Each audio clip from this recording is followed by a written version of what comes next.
Hey guys, what's going on? Fi My Pawn here, and welcome back to Pathfinder, Wrath of the Righteous. Since we last left off, we began on Skeletor's journey through the catacombs. And for today's session, after getting some EXP to get to level 4, I'm going to try my best to recruit Beastman and Evil Lyn, or Evil Lyn. One of the two names seems to fit, but I digress. We're going to be doing that, and once we get the experience that we need, we will be continuing on our venture and seeing what we can find. But I digress. Without further ado, let's get into things and see what happens, because we got quite a bit to do.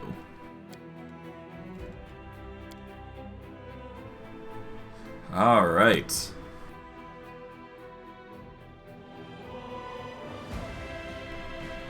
Now, I do things a little bit differently than most people do when it comes to the game here. So you may see a few things that are different. I'm very efficient when it comes to most things. So you can expect me to do a lot of shortening of certain things. But before that, I do have some DLC enabled already. I do have all the DLC for this game, so in addition to everything that we do have 4 additional extra items. These items are more small miscellaneous bonuses, like the bonus damage to swarms, the boost to HP, which is a very good staple for Skeletor currently. Goodness knows he needs it, he's already on 11 HP at level 3 of all things, so that sets the bar pretty bloody low, as you can probably guess. And then, of course, there's the morale bonuses to attack rolls, which is something. Plus 2 damage while mounted is an interesting one. Shall we move? I may try to mount Panther when I get the chance, but that's once he's bigger. But we'll see. I'll think about it. But I digress. That is something we got, and we are going to keep going. Hey, wait. Mind if I bend your ear about something? Anew is outside your door, leaning casually against a shelf. So, here's the first and most important thing. Beth gave you a crucial mission, I get that, and I know you'll get the job done. I saw you in action, but here's the rub. By sending you out on an errand, we're weakening our defenses here. If they come at us while you're gone, I don't know if we'll be able to fight them off. Well, everything seems so clear so far. What else do you wish to discuss? So, the rift that damn beetle left with his scythe? Yeah, well, it cut the city in two, and it's kinda difficult to get across. My scouts tell me there's a halfway decent place to set up a crossing in the market square. Not that any of them tried to make sure, but if you got a mind to go across, and I think you're gonna have to eventually, you might want to give the square a once-over.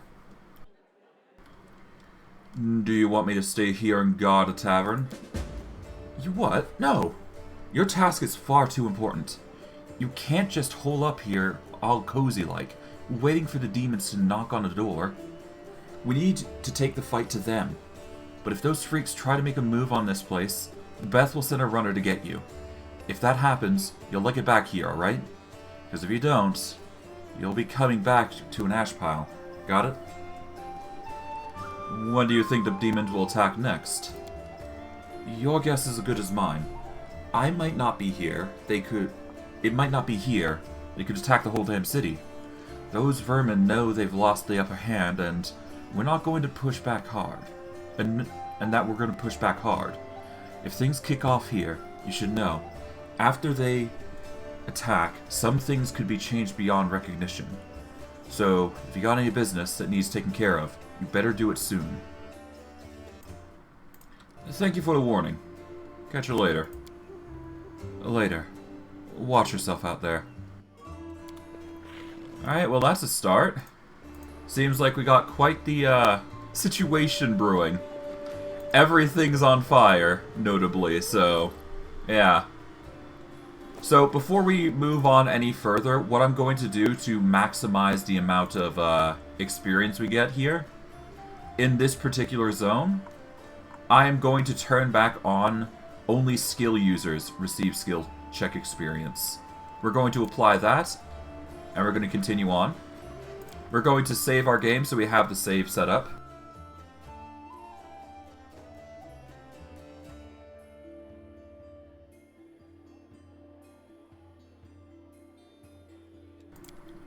We're just going to name it Demon Cleansing to start with. And let's see. We're just going to go around the tavern and do basically get as much experience as possible. And we're going to start that off by going to Horgus Worm. I will talk to the characters at some point, but I'm going to do that after I deal with the business at hand.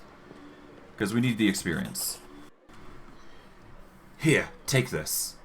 Yes, it's 2,000 gold coins. Take your payment and remember that Horgus Worms always keeps his word.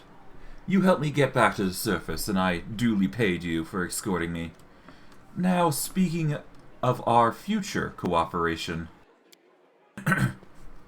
Horgus looks at you with unvarnished disapproval, his arms folded across his chest, his foot tapping impatiently. I have a job that would be perfect for someone like you. Naturally, I'll pay generously for your services. What do you mean, a job for someone like me?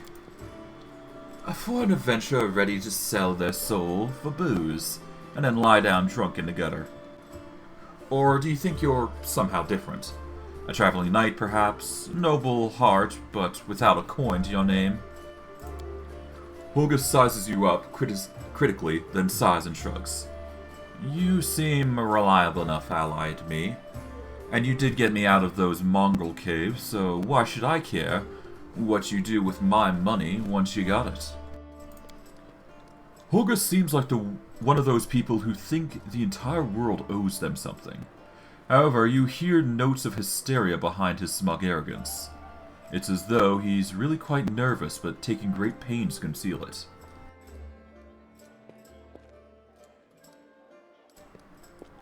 Noble birth doesn't give you the right to behave badly. I would ask you to refrain from such statements in the future. Horgus puts his hand on his hips. Oh really? How impudent. No one dares tell Horgus Worm how to address the rabble. So what does the job involve? You shall be my bodyguard. You see, I have a good reason to return to my mansion here in Canabras. I still have... well, it doesn't matter. It's none of your business. My mansion is a breathtaking building with a large garden in a wealthy part of the city. Even before the demons attacked, every thief and froster in the city had tried to get inside, one way or another. I shudder to imagine the state it's in right now.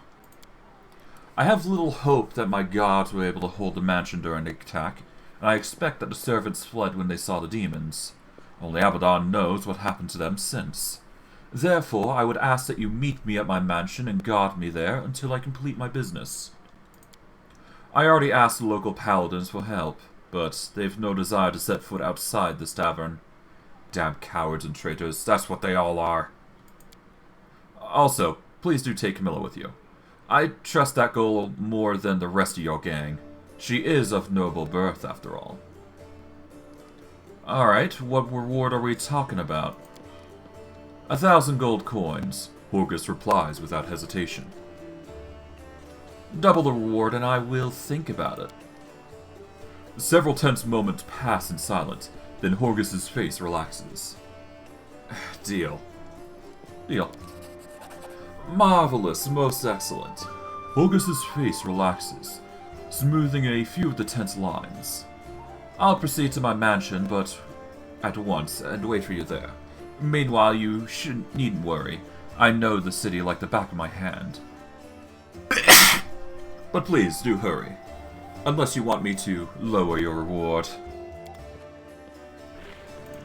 I'll be sure to speed it up. And with that, that was just barely enough experience to level up. Nice. But we're still going to get as much experience as possible here before we go and get our companion. And we're going to be doing that by going to Hillor here. And hopefully we will be able to get what we want. For now, though, we're going to level up. We can get, theoretically, any level we want, but I think it is in our best interest to level up Sylvan Sorcerer here. And we should probably aim for a Prestige class if we can help it. Preferably something of the Arcane variety. Or if anything, we might be able to squeeze a Winter Witch out of this, if we're lucky. We will need the Frost or Winter ability, though, which does suck. We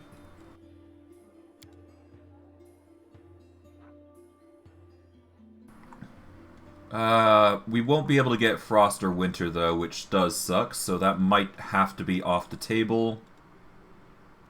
I could go Mystic's Theurge if I really wanted to pursue that sort of thing, but I'm going to abstain from it.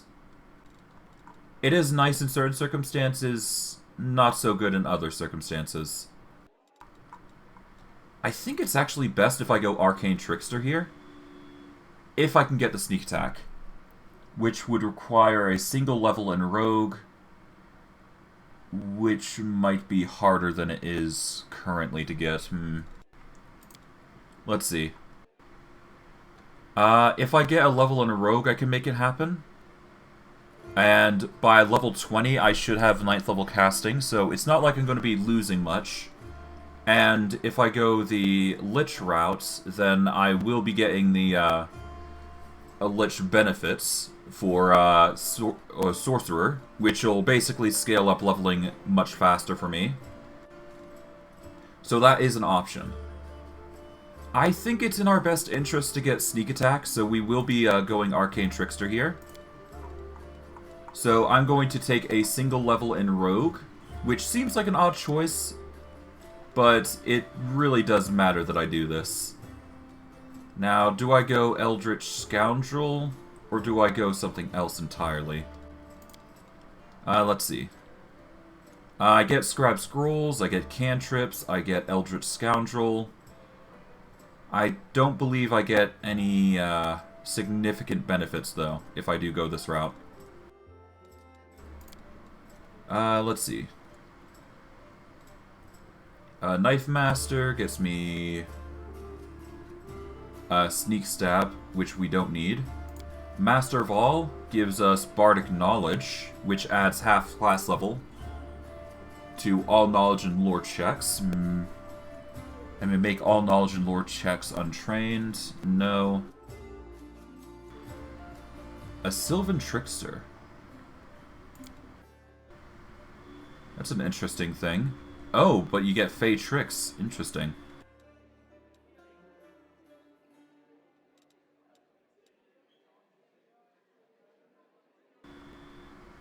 I'm half tempted to get a Eldritch Scoundrel, I must admit. If only because it will give us some more spells to work with, but I might actually ignore it. Well, let's see. Eldritch Scoundrel runs off Intelligence, if I'm not mistaken, so it's not that best of a choice for Skeletor currently. So I might have to abandon that idea.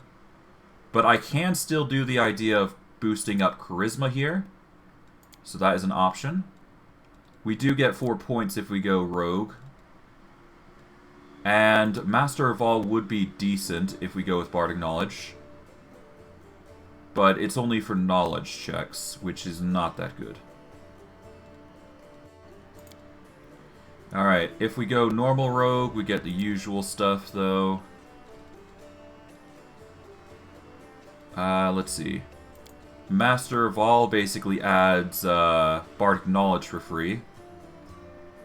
I don't plan on getting any further benefits, so... Let's see, Sylvan Trickster gets nothing. At least at this level. If we go Thug, we can get... We lose Trap Finding, but we do get Frightening, which can increase the duration of Shakened. Especially if we get 4 more rounds of Shaken, which could actually be pretty good. Underground Chemist will just get us brew potions for free.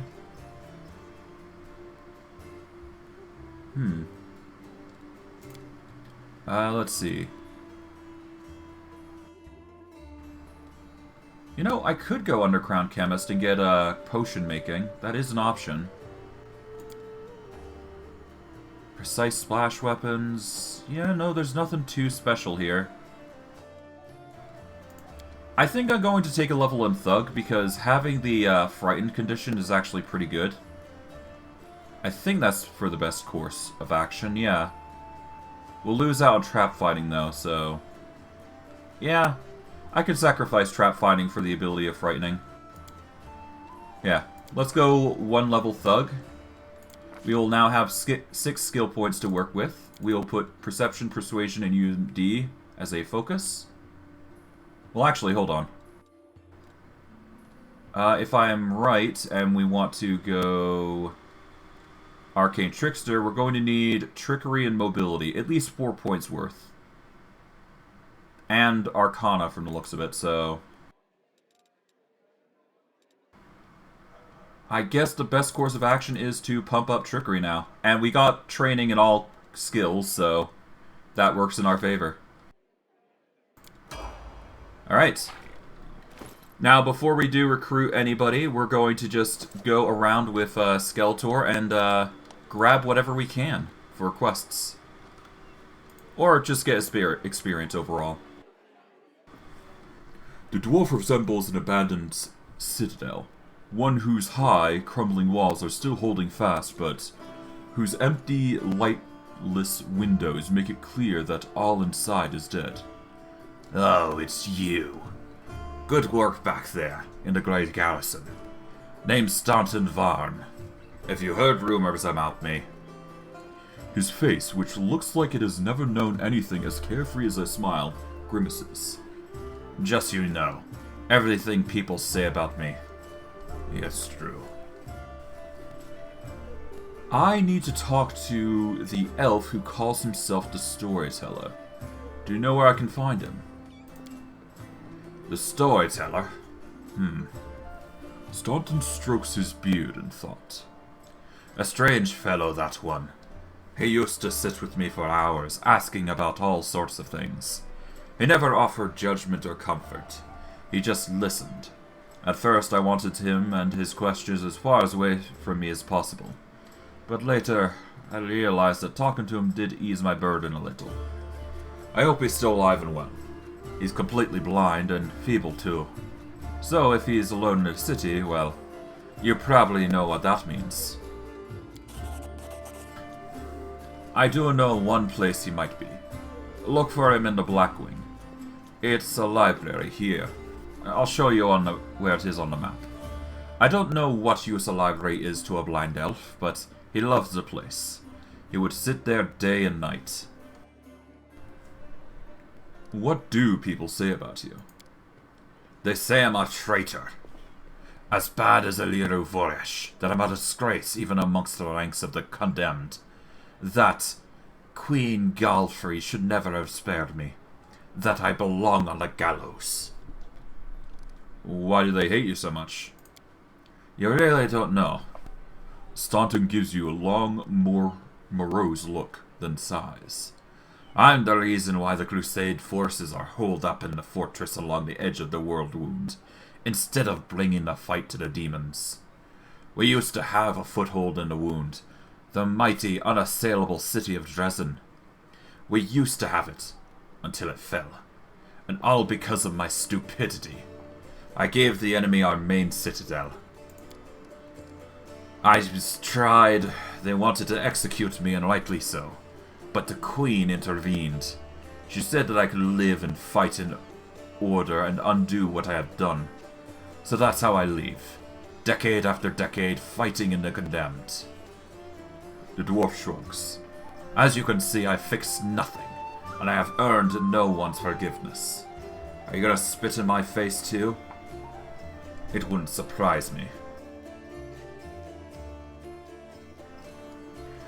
You were given a chance to live, so live, and stop blaming others for what made you your life. Do you think you're the first to come to me with sermons? The dwarf shrugs differently. A whole city fell because of you. How's that possible? What do you mean, how? The knight glares at you from beneath his furrowed brows. If you don't trust the words of a condemned, go ask somebody else. Like my brother, Jordan. And if you still don't believe me, what is it to me? But if you're about to ask me to recount the story of my disgrace for 1,000 times, don't. You really don't have any friends. I couldn't have survived this long if I were remotely alone. Jordan, my little brother, he keeps me going. He's never abandoned me. Everyone else shies away from me like they might catch what I've got. Even fighters in the condemned console themselves I thinking, I got stripped of my rank, but at least I'm not stunting. Commander Tailorbrain seems to be the only person in his whole army who remembers that I'm a soldier and not a drudge. She has no qualms about me into battle. She has some mud flung in her in the past, or so I hear. That's why she tries to keep an open mind about people. It's no surprise that she's the only one to hold on to her sense of reason in its farce. So many years in the condemned. Surely you have paid your penance by now. That's not up for me to decide. My life is in the Queen's hands. He falls silent for a moment, and then in a trembling voice he adds, The condemned is the worst part. All these years I've prayed to Torag for forgiveness. Countless times I've gone to his priest, countless times I've kneeled before his altar. If only the Father of Dwarvenkind could answer my prayers just once. Not to restore what I've lost, but just to tell me that I'm still one of his children. But it seems he doesn't give a damn about me. What can I expect from mere mortals when my own god doesn't even think I'm worthy of the redemption? Forget about Torag. You're just rubbing salt into the wound. The gods don't care about us. They don't deserve our prayers, let alone our suffering. I can't. An atheist can't understand how it feels when your god renounces you. Just as one who is never loved can never understand how it feels when your beloved betrays you. I have to go. Go on then. Maybe we'll see each other again. Alright, cool. Well, not cool for Staunton, per se, but we're trying here. We're trying. Alright, so these guys, I do believe, if I'm not mistaken, are the priests of the town. So they will help with spells. Or at least, this man will. A stout old man with a fuzzy grey beard mumbles a prayer. He looks as tired as everyone else in the tavern, but determination is stamped upon his haggard face. What can I do for you? Who are you? Visalei Ramtharus, rector of the local temple of Abadar. The temple is gone, though, and if we snooze here for much longer, the city will be lost as well. Who is that boy with you? This one. Kadayo the shepherd, my apprentice. He's a smart boy and his faith is strong. He serves Arastil, but there is still something he can learn from an old servant of Abadar. He'll be a great cleric when he gets a little older. What kind of help can I expect from you? First, I sell scrolls, and I have a lot of them. Something for every emergency. Second, while you're here in the tavern, I can read one of you. Guaranteed, no surprises, but you better not go into the city without a cleric. I won't be going there myself. I'm too old, and my powers are needed here. I have to go. May Abadar aid you. Okay, before we move on, we're going to do a quick save here. Because there is another instance where we get experience, so let's go see what's going on here. An imposing young Areed is surrounded by a crowd of crusaders who are hanging on to every word. I hope this example clearly illustrates the difference between Jitska legionaries from the last war and the crusaders. The perfection of form and spirit they were imbued with during creation turned them into parts of a well-balanced war machine. Not a ragtag bunch of individuals, but a united whole. Now tell me again, Why am I supposed to be impressed by your reckless assaults, where everyone is fighting for their ego, and for the right to beat their peers to a swift but pointless, heroic sacrifice?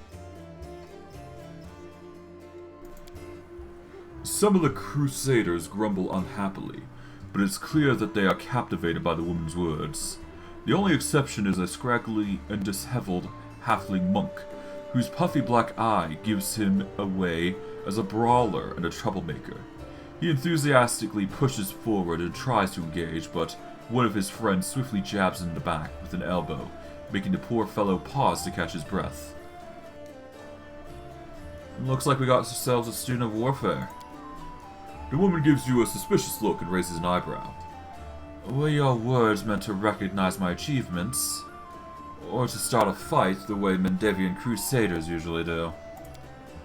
One of the Crusaders angrily curls his fist tightly and retorts with a burst of passion. If those gist of yours, or whatever, had come for us, we'd have their guts for garters. You think we've never fought a mighty adversary before? The soldier's stern facade cannot fully conceal his relish. He clearly plans to enjoy this confrontation. The Crusaders around him look upon their exotic opponent with a mixture of irritation and piqued interest. The woman chuckles before cutting off her interloper.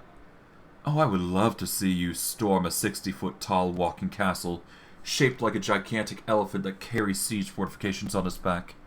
And I'll have you know these fortifications were defended by Jitskin priest craftsmen, armed with demon-bound war machines. They use the enemies you cannot defeat as mindless weapons. The woman gives the people around her a triumphant look and adjusts her clothes with pointed nonchalance. Her voice takes on a lecturer's tone. You should not argue with someone who happens to be the most authoritative researcher on the history of welfare 3,000 years before the foundation of Absalom. The woman looks at you and flashes an amused smile. The lecture is over. Do my esteemed listeners have any questions? Who are you? I am Indra, a warrior, magus, and scholar of classical warfare from Garund. The woman peers at you apprehensively, then sighs.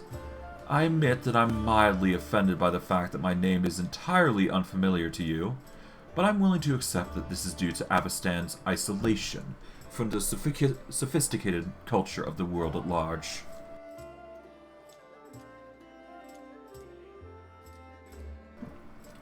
Sorry, just taking a drink. Man, this is a lot of talking. You've come a long way to be here. I like to think of myself as an inhabitant of Galarian, and I don't narrowly identify with any country in particular. Why did you come here? To witness a legendary war. The confrontation between denizens of a plain is famous for its love of violence, and the Crusaders from every continent, united by the common goal of defending their home. An epic struggle of colossal proportions. That hasn't been particularly epic so far, truth be told. The monk with a black eye grins and mutters under his breath. Maybe she just can't see it from here. The view will get way more epic if she stops hiding amongst us and takes a walk outside. The woman smirks contemptuously. She does not deem the monk's words worthy of comment. It looks like you know more about warfare than any of us, apparently. Oh, am I hearing things, or did someone finally acknowledge my competence in the art of warfare? Perhaps there is a sufficiently open-minded person among the Crusades after all. I find myself pleasantly surprised. Why don't you join the Crusades and show them how fighting should be done, then? No. I'm a historian, an analyst, a theorist. Do you know what these three words have in common? They describe a mortal woman who does not participate in conflict, upon which her thesis will be founded. But then again, I will hardly be able to describe the mess as anything other than a feeble likeness of the last war of Jitska. The monk with the damaged eye grins slyly and comments, "The more dangerous the upcoming scuffle is, the more motivated we are to find clever and pretty words to justify not actually doing the fighting." What is the last war you mentioned? The last war of Jitska, of course. A large-scale conflict that took place 3,000 years before the foundation of Absalom. It was a war against the Orician pharaoh of the Forgotten Plagues. The war that ended the legendary Jitska Imperium. An epic struggle that became the most vibrant page in military history. Alas, all conflicts that followed it were but a pale shadow, including the one I'm witnessing here. Alright, why do you find the last war of Jitska so inspiring? Imagine legions of golems imbued with extraplanar spirits, marching into battle. Imagine flying cities that swoop out the clouds like terrifying, monstrous birds of prey, to drop on forces on top of enemy castles. Picture gigantic mechanisms, powered by captive and very angry demons and devils. Imagine standing in the warpath of walking citadels, or having to cover your ears to block out the sound of cannons loaded with shrieking elementals. Finally, imagine the ultimate weapon that defeated the Jitska, the deadly Night Plague. This affliction was an attack dog, a trained epidemic, tamed pestilence, striking only those who its master wanted to kill. Imagine all these terrors, and understand that no flight or fancy can even come close to the horrors of nightmares that they were made real. Alright, how do you know so much about Jitska's last war, then? I can say without false modesty that there is no more authoritative researcher on Golarion when it comes to the history of warfare 3,000 years before the foundation of Absalom. I've dedicated my whole life to this subject. I've personally visited old battlefields and studied the most mysterious and forbidden archives containing chronicles of ancient wars, sometimes risking my life in the process. I saw a fallen sky city of the Shori Empire with my own eyes. I ripped out the control crystal from an exterminator-class combat golem that guarded Jitska laboratory with my own hands. These fingers held the glass flask that the servants of Pharaoh of Forgotten Plagues used to create the first generation of pestilence that devastated the Jitska Imperium. How do I know so much? I saw and touched everything I am telling you about. Well, I will say this. You're wrong to treat the Crusaders with such disdain. Allow me to explain. Oh, a debate? Oh, I'll be happy to prove that the current conflict can't hold a candle to the last war of Jitska. Very well. The last war of Jitska was waged using a significantly greater number of troops. Both sides actively relied on reinforcements from the Allied planes, and their strategic planning was perfected through no fewer than 7 rounds of intense design. None of the above applies to the war of yours.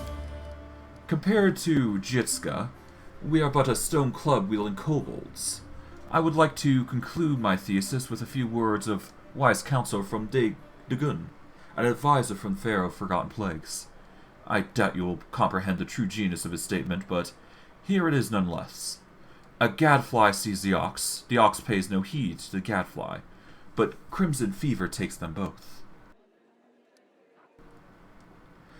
The events of past are shrouded in legend, but the fate of the world being decided here and now, that is what you fail to grasp.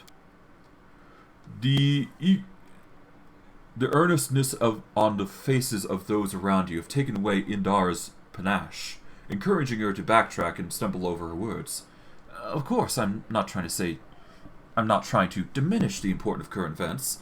What I'm trying to say is that from the standpoint of history, and particularly the history of warfare...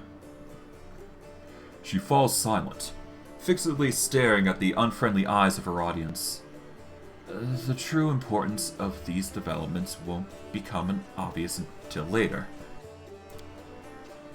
Indra offers a pretentious dismissal. As a scholar, I cannot deny there is a certain truth behind your skeptical statements. History is a complex discipline rooted in fact and an evidently base that grows ever more meager the farther the described period is from the present moment. Of course, if I were to argue in bad faith, the way the Crusaders embellished their tales of slaying a single Brimarch by adding a dozen Baelors, for example, I could win this debate. But I am above such things, and therefore I'm forced to admit that your skepticism is not entirely without merit.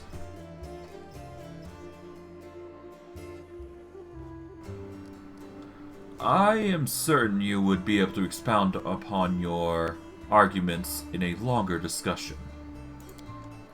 Indra nods with obvious relief. I'm glad we both understand this limitation. It is always a pleasure to face a worthy opponent, even if the debate takes place in a grimy tavern.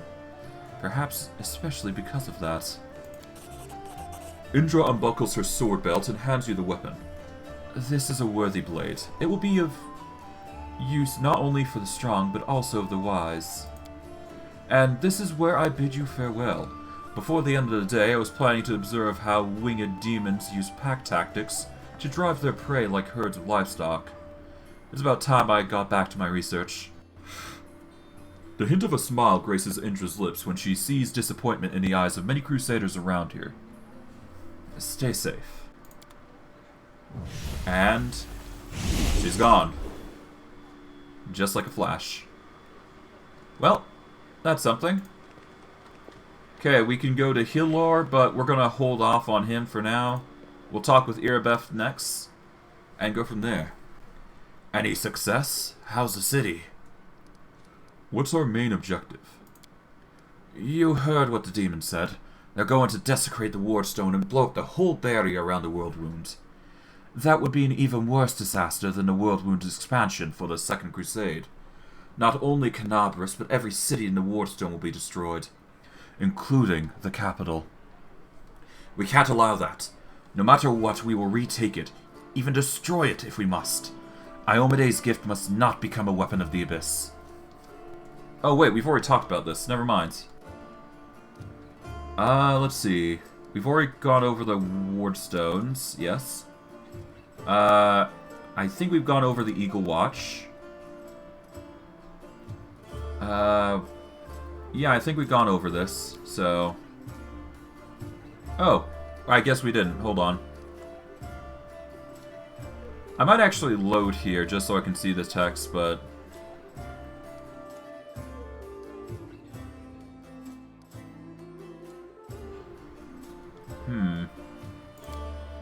Let me try this again. Okay.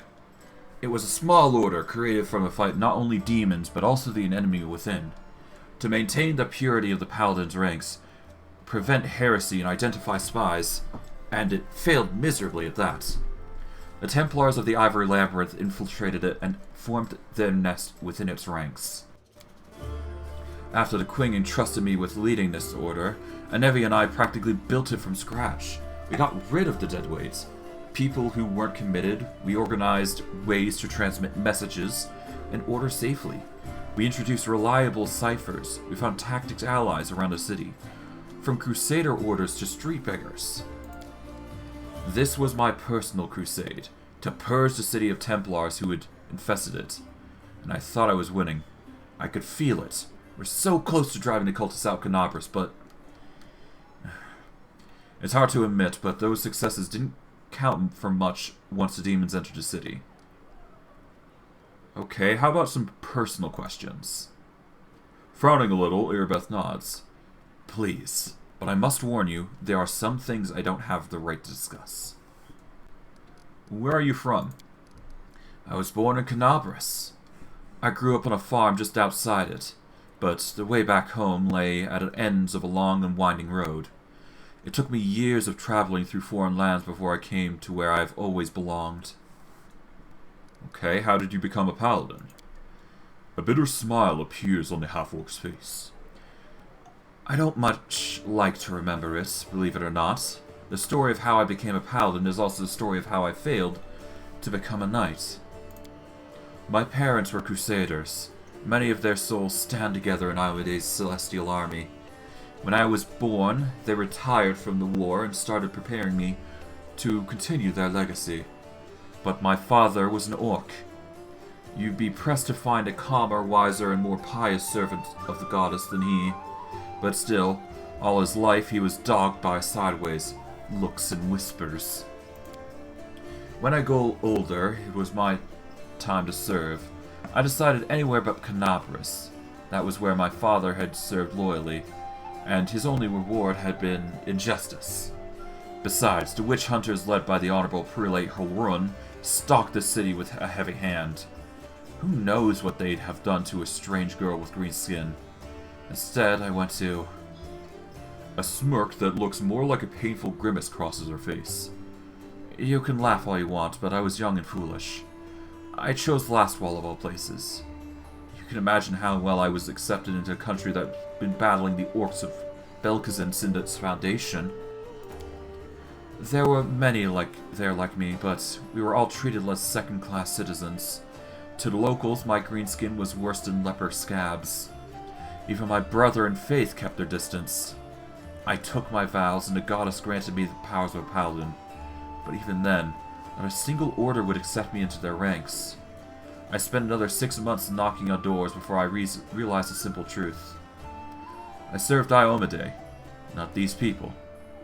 I don't have to prostrate myself before them. So I left, as a paladin, but not as a knight. Things were bound to get tough for your kind, too. You belong to 2 different races, but neither is willing to embrace you as one of their own. But at least relation between humans and elves aren't poisoned by centuries of mutual hatred. Okay, how did you come to join a knightly order, then? I left Lastwall and went traveling. The goddess guided me, and my path led me to where atrocities were happening. I often fought in exchange for gold, but never for unworthy aims, of course. I wandered the River Kingdom for a few years, killing monsters and tracking down criminals. Sometimes I thought I was just wasting time, that my true place was in Canabras, but I pushed those thoughts away. I didn't even want to think about going back, but in the end, divine protection has brought me to my senses. It happened in Taimon. I was tracking a gang of bandits, which my employer suspected was a cover for Razmaran spies. I managed to find their lair, but inside I found something far more dangerous than spies. An unholy temple to Zonkuthan. When I broke in there, the cultists were about to sacrifice someone. The person who was destined to become my wife, Anevia. But that's another story. After I cut down the cultists, I examined their papers and couldn't believe my eyes. A network of evil cults have spread out through all of Avestan, including Mendev. Worse, the documents clearly showed that their allies, the Templars of the Ivory Labyrinth, have infested my native Canabras, and were even among the ranks of the Paladins. After that, delaying my homecoming would be a tantamount desertion. Luckily, I was no longer alone. Anevia was as eager to destroy the cultists as I was. Anevia and I hurried Canabras. We couldn't trust anyone. The papers indicated that the cultists have infiltrated everything. Luckily, I had some experience in investigation, and my beloved... The half-orc smiles warmly. She knew her way around working locks, tailing people, and trading information with the tree's bottom feeders. Soon we defeated, alas, not the whole Hydra, but a few of its heads. Do you know who turned out to be the leader of the cultists? The commander of the Eagle Watch. Can you imagine? While Prelate Holrun was chasing witches through the city, the enemy had infiltrated the very order responsible for internal security. The scandal reaches the ears of the Queen. At first, she planned to disband the order in disgrace, but then she offered its command to me, and put its salvation in my hands. Of course, there was one small catch. I wasn't a knight, but I was made commander just the same, skipping the usual progression through the ranks. I can't imagine the followers of Zonkuthan are in alliance with demon worshippers. Shouldn't they hate each other? They should. But Baphomet's minions are masters of deception. They manipulate Zonkuthan's butchers as eagerly as Iomedae knights. The cultists from the unholy temple didn't know the true face of their associates in Canabras. We ourselves learned the truth much later, after getting to the bottom of their nest.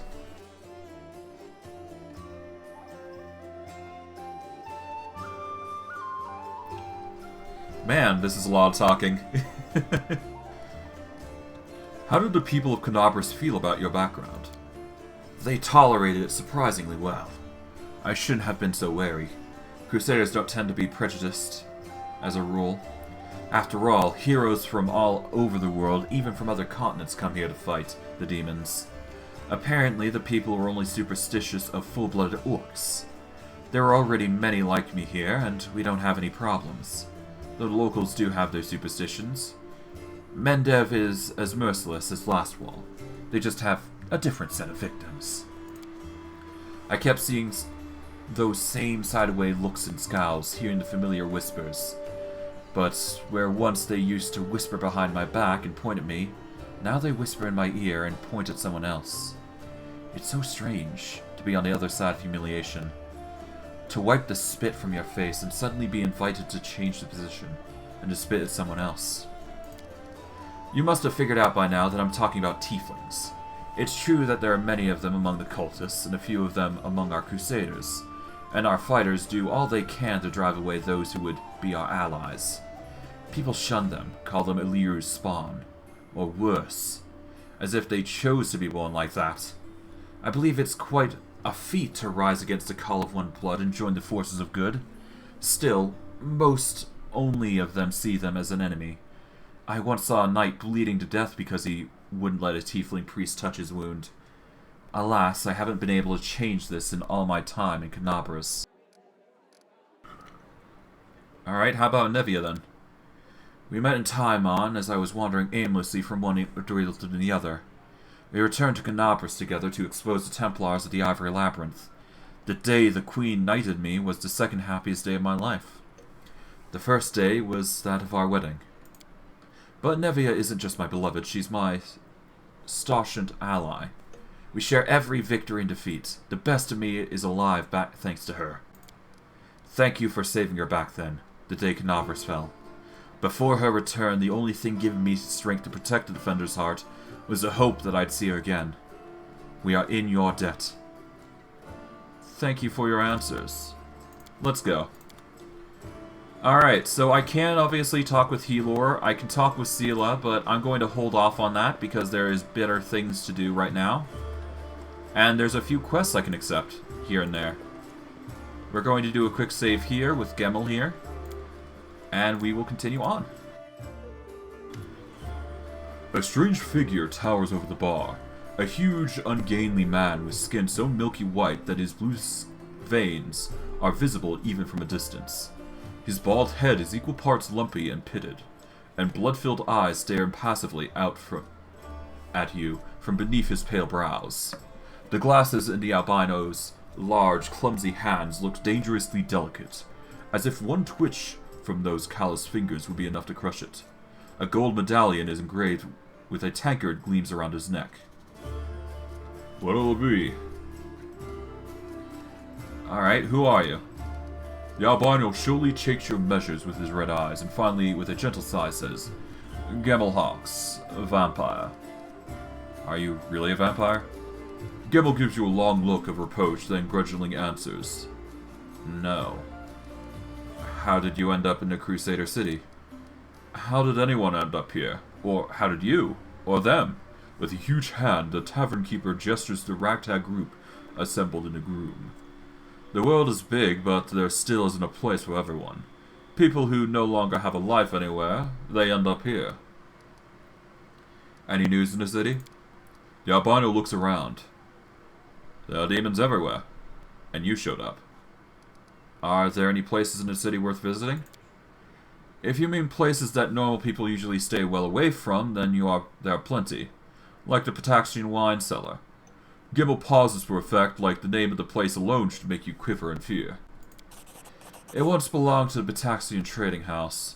Then King Iraveti came to power in Patax, and prosperity started changing hands. Soon after, the seller's shop assistant was found in a ditch. Not all of him, mind. Just his head. Numerian gangsters had taken possession of the place. They wanted to sell something stronger than wine on the streets, and they ended up on the gallows. Then King Iraveti's number was up, so now the store stands empty and unclaimed. People say that a headless ghost wanders that place at night, moaning ghoulishly. Ooh. Yeah, apparently somebody named Stephen Armstrong kicked his ass. Not sure why. After coming to the end of the story, unusually long by his standards, the tavern keeper takes a swig from his tankard. Just don't ask me how he makes any noise with no head. I wasn't there. I just tell it like I heard it. I see you're not one for talking. Gimel gives you a long, mournful look and says nothing. Yeah. We're going to quickly sell some stuff before we go anywhere. Yeah, we're just going to sell all this. We're going to keep one of the chain shirts, I believe. Well, we'll keep two just in case, because it is light armor. I'll keep the breastplate as well. And yeah, I don't think we need the banded mail. Well, we'll keep the banded mail just in case. But yeah, we shouldn't need that. We'll sell the bracers of armor. We'll keep those. We'll keep the bracers here. We'll keep the goggles, because those can be useful at some point. Otherwise, we're going to bulk sell to sell any miscellaneous items. And now we're brought up to 4,000 gold, roughly. Which might, at least I hope, is enough to actually buy a companion. But we'll have to see. In fact, it might be for the best that I actually do buy that companion quickly. Because it's not like anything's going to change. Well, no. Let's wait. Let's wait. I'm just being a bit impatient now at this point, but it's only because I've been talking so much. A young man in a well-worn traveling clothes and a simple wooden symbol of Rastil on his chest is efficiently cutting a linen robe into strips to use as bandages. Despite his visible exhaustion, he works with zeal, singing some tune about red braes and ripe sheaves of wheat under his breath. He raises his warm, chestnut-colored eyes to you. Are you one of the Crusaders? Thank you for defending those of us whose talents lie off the battlefield. I'm Jurgen, servant of Rastil. Pleased to meet you. Alright, what are you doing here? I only took my holy orders recently, so my god has only bestowed a little of his power upon me. As of yet. I'm sorry to say that the number of wounded fighters in this tavern is far beyond my power to heal. But there's a reason people say have faith in the gods, but look to yourself first. I may not be able to help the wounded with magic, but I can at least cut up bandages. Are you from around here? No, I was just passing through Canabras. I was sailing down that old man of ours, the great Selin River, to a village by the name Chili Creek. I happened to land in a city on the eve of the festival, and I'm ashamed to say that I decided to stay and enjoy myself. But I ended up staying in the city longer than I bargained for. Where's Chili Creek? It's a small fishing village. It's not even marked on someone's map. But people do live there. What they don't have is a priest. They have no one to heal their wounds, no one to offer prayers for a good catch, no one to give their dead a dignified burial, and their world wound is a stone's throw away. So I'll be setting sail for Chili Creek to serve my god and my people. Once we've held Canabras, I'll be going there. If by the grace of the gods, good gods, we all survive this, you should come and visit me sometime. You'll find the village here on the bank of the river. The priest marks Chili Creek on your map. Aren't you a young and experienced cleric afraid to go to the border of the world wound? I won't lie. I'm afraid, but what can I do? Those villagers are simple people. Every day of their short lives is spent doing hard, honest work. That's exactly the kind of life I want. Something simple but meaningful.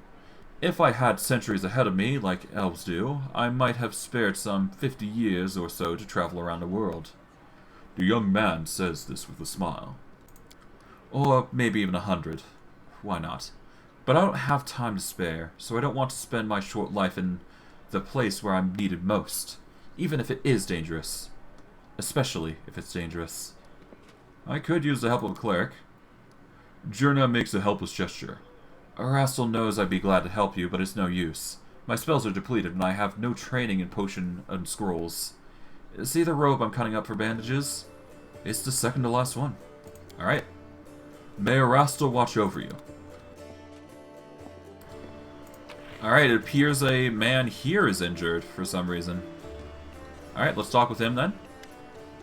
A tall, fragile-looking elf sits in front of you, eyes closed. He's as pale as a ghost, his arms wrapped in blood-stained bandage. You spot other bandages on his body under his clothes, but even in such a miserable state, he manages to keep calm. Raising his eyes to meet yours, he says faintly, I am Fawn Autumn Haze, at your service. His pale lips reddened by blood, but you see no signs of pain or fear in his grey eyes. Do you need help?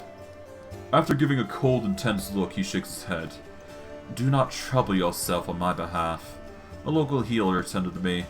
Besides, I come from a resilient, hardy people. My body will ensure both the wounds and the poison delivered through them. Who are you? My name is Fawn Autumn Haze. I've come here from Keonan because I'm a hunter, and all minions of evil are my quarry. I won't say any more than that, if you don't mind. We are strangers and of different races and cultures. I'd rather not tell you any more than it's necessary. Who wounded you? A sinner and accomplice to demons. The quarry I'm hunting is in the inhospitable place. I am Skeletor. You can certainly trust me. I might be able to help you. After a brief pause, Fawn says, It would be impolite to refuse such a direct and friendly offer. Who is your quarry here in Mendev? I was hunting a fugitive, a Deskari by the name of Kaelessa. It pains me to admit that there are heinous malefactors such as her among my noble kind. I managed to catch up with her in Canabras, and I wounded her. Then demons appeared and the city was engulfed in flames. I was injured in the battle and that ensued and couldn't free her soul from its service to her dark masters. He expresses no anger or hatred as he speaks, only compassionate sorrow. You're not that great of a hunter, it seems.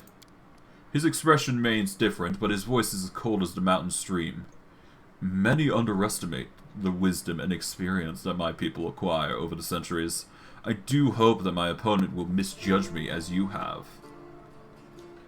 I wish to aid you in your hunt. Ford covers his eyes wearily. I thank you, but this is my mission, and I'm used to facing all manner of terrors my own. I do appreciate your willingness to help. If you happen to meet Kaelessa, take caution. Or Kaelessa, rather. She has turned many innocent souls to the path of evil, and darkness has rewarded her with many gifts. Her appearance alone will tell you that. It is warped.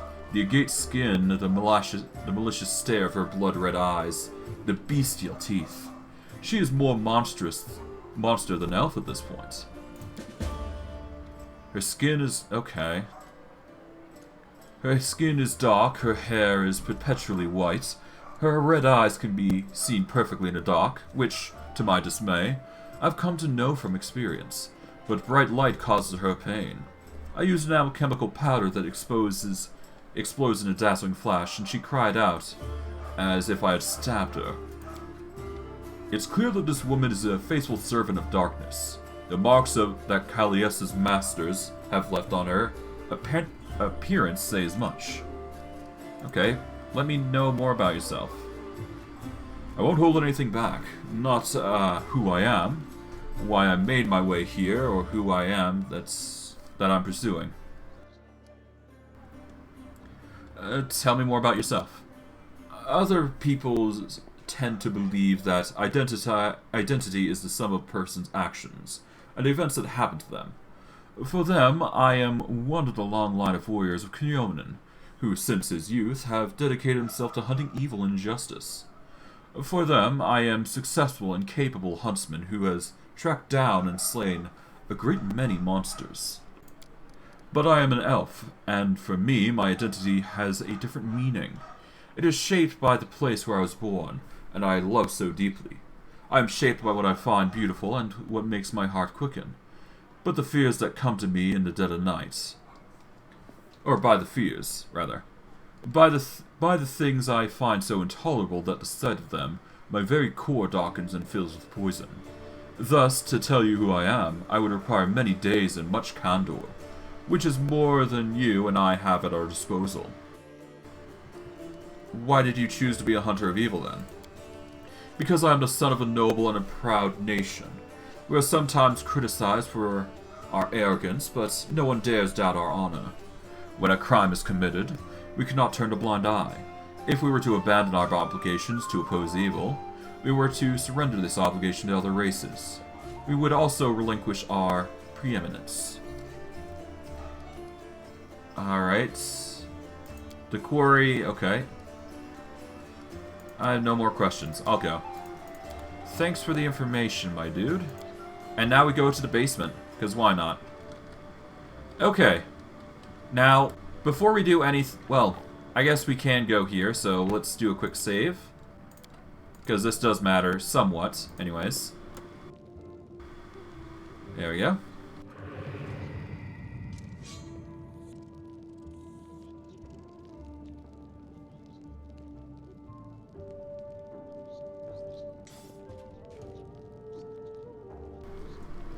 Well, well, well. Okay, we're gonna grab everything here that we can, because it's basically a loot fiesta down here. But we're gonna grab literally everything we can, because the loot is always going to be useful. Now, you guys are gonna see 3 levers. I forget what the specific phrase is to unlock this door, but it's really just a trial and error thing, I do believe. Okay, so I guess we leave that up, and I guess we press that. Button will budge. Yeah, there's 2 places here. Okay, if I go with Panther over here. Okay, button won't budge, so I do believe I flick those levers. Okay, and does that work? Button will budge. If I pull this up and... Let's see, pull this up, pull this up. Okay, button won't budge. Quick, else we miss all the fun. Pull that up. Okay, that won't work. Okay, so press this down. I can't. Too dangerous. Well, then I insisted, but I should. Okay, button won't budge. Then I argued, then agreed to do it. Oh, it's so hard okay, so we to decide whether to have breakfast or not. Jeez, Skeletor, calm down. Okay, so that's not gonna work. So little time. So if I press these 2 down, does it work? Okay, no. Shall we move? We shall. Okay, lift that up. Lift this down. This is basically a try and error puzzle. Road calls me. I'll take the bait. Okay. Alright, so we've done all the ones up, I do believe. Button won't budge. Okay. Else we miss all the fun. Okay, let's do all of them down. Backwards. Okay, Panther. Okay, all of them down are good. Okay, that doesn't budge. Let's shake a leg. Yeah, door's not triggering. So we trigger this, trigger this.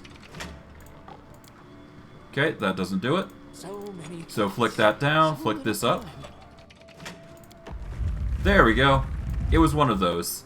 And that will open it up your secret room. So for quick reference, if you look at these levers, there's 3 levers. What you want to do is you want to flick these 2 to the bottom row, and this one top. And this will unlock the secret room here, basically. I apologize if I took a bit long there, but it does matter. Half a century ago, our parents fled their homeland of Sikorus, terrified of the invading demons. They were certain that the war would soon be over, so they didn't go too far and found their refuge here, in Canabras. They used what little savings they had to build a tavern where any crusader could get a bowl of soup, and a good night's rest in exchange for some money and news about their recent victories. The city looked completely different back then. It was a triumphant city full of hope, inspiring songs, and brave paladins in shining armor. We praised Our Lady Plura openly and hoped that the lands of our ancestors would soon be ours again in no time. Things have changed since then, though. Our parents have left to the goddesses' halls. Dresden is long gone. The world wound grows deeper every day, and the Crusaders seem to take more interest in fighting each other and us townfolk than eradicating the demons. Holrun has gone mad and now puts all of his inquisitive zeal into burning witches. Today, Canopus is a city of fear and suspicion. We even had to hide our altar of the Shimmering Maiden in the basement, so they wouldn't accuse us of demon worship. Queen Galfrey has recently appointed Holrun the prelate of Canopus. Now nothing will stop this murderer from taking complete control of the city in his hands, and serving his so-called justice on everyone. His previous acts of violence were just the beginning on a full-scale massacre. We have to flee, run like our parents did. This time, not from the demons, but from the Crusaders. Soon we will sell our tavern and leave, anywhere away from the agony of this endless war. May Pelura protect this city from whatever comes next. 10th of Lamachan, 4682. Sargwin family of the Devi Mai clan? Well, that's interesting. And concerning. And for our troubles, we get some scrolls, mage armor, shield, and magic missile, all nice. We get restoration lesser. We get some elemental essence, and of course we get the helmet. All very powerful and useful items for us. But specifically, this headband is a +2 charisma headband. And you know what that means. More AC, if I want to wear it. For now, I think the HP is more vital to us, so we're gonna wear the magnificent brimmed hat before we do anything else. We're gonna do a quick save here, and then we are gonna go talk with Delvin here.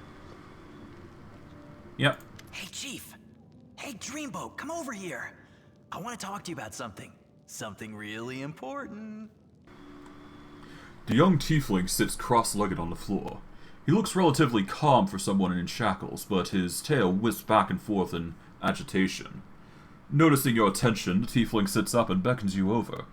Quit bothering the decent people in here, Woljif, or I'll knock your teeth out! What's it to you, Delvin Dum-Dum? You were told to guard me, and I'm not stopping you. But no one told me I had to shut my trap. Who are you? Woljif Jeffdo. I deal in useful things. I can get you whatever you want. Anything. But there's just one problem. The tiefling rattles his chains and gives you a meaningful look. What do you want from me? I'll lay it out for you. Simple job, 30 minutes tops. We go someplace, talk to someone, and in return, whatever you want, I'll get it for you. Some extra rations? No problem. Armor, weapons, scrolls, you name it. It's as good as yours. If you need my help with something, whistle and I'll be there. I'm handy enough with knives too, and even my magic know-how isn't too shabby. What a load of guff! If you were good at magic, you wouldn't be stuck in here now, would you? Don't you listen to him, Chief. He'd find fault with the Queen herself.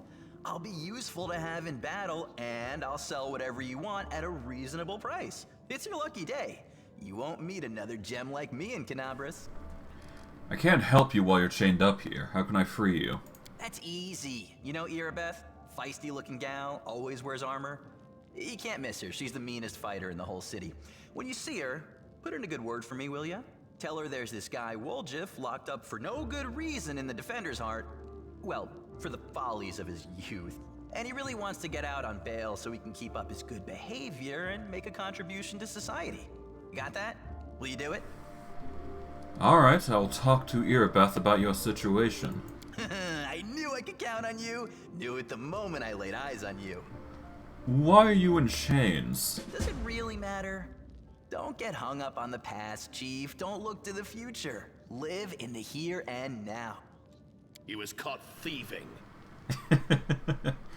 Your shadow. What was that? Get me out of here and I'll tell you. And don't worry, it's not contagious. Right, we'll talk later then. And it seems like we have a new person who wants to join our community of sorts. Of course, we need to break him out of jail, so that is something we'll do soon. But first, we need to clear up some areas first, and let's just hope things don't crash. Oh, hello.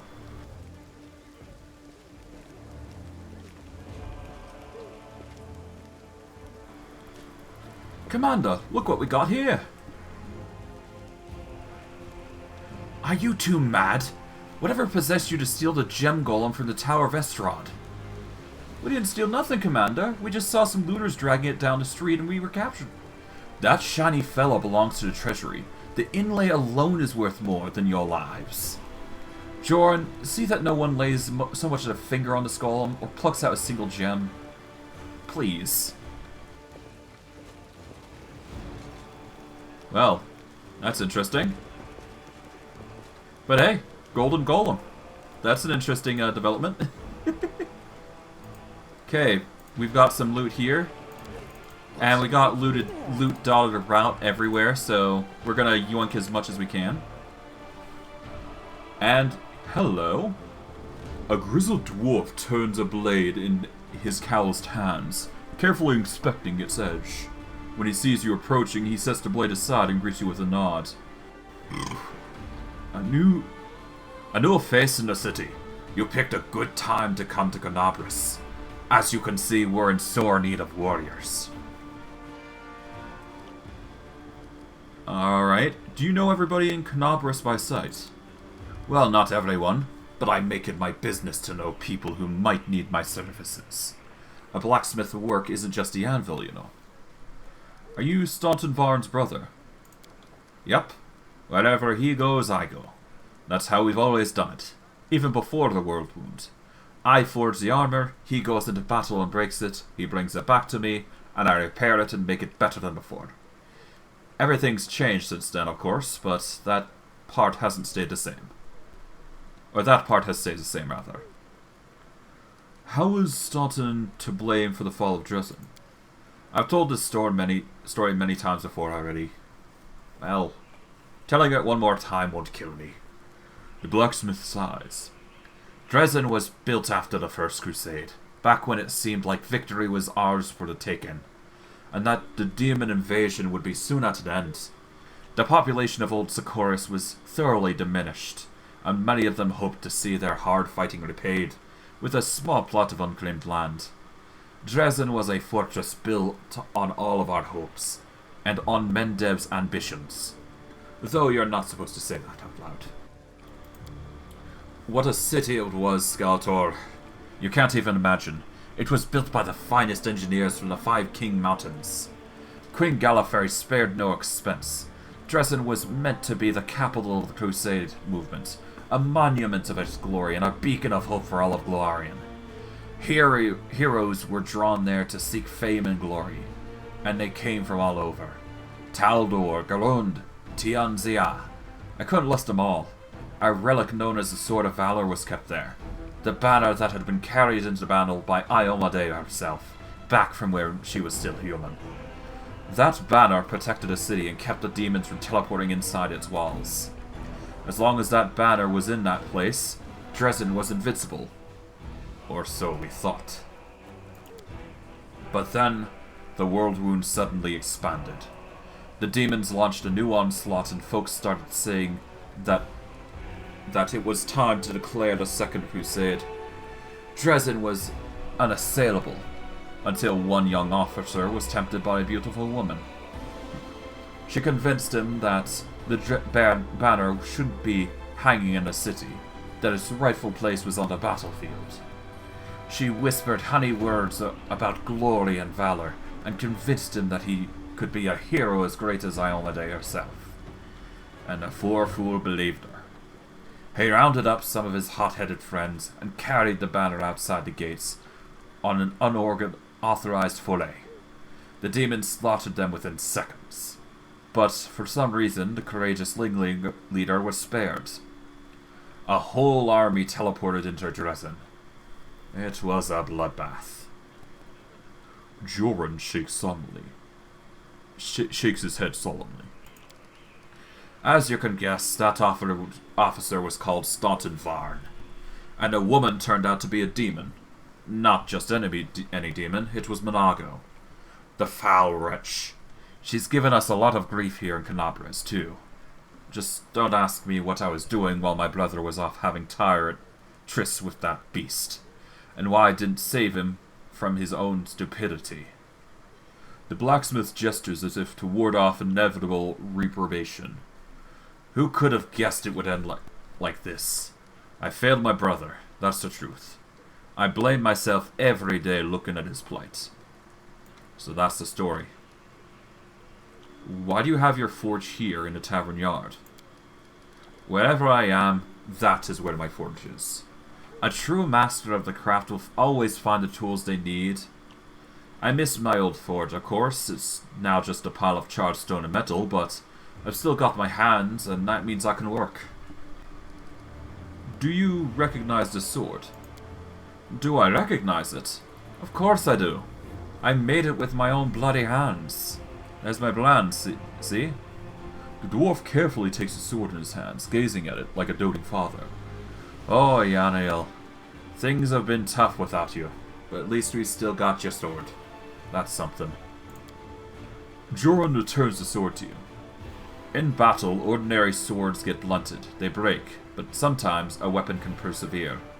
I don't even know how to explain it. I'm no authority on these things, but something like an echo of the deeds done with the weapon, or more like the reflection of its wielder's soul.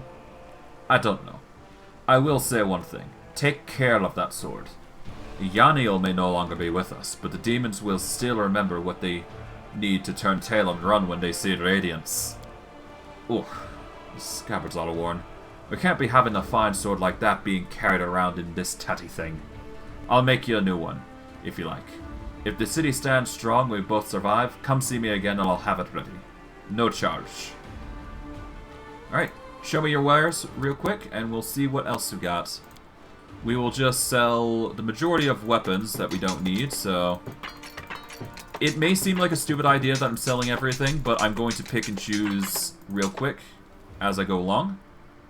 We want to keep Menacing Terror, because that is an enchanted weapon, obviously, and a glaive, no less. We're going to keep that for a very specific individual, I guess.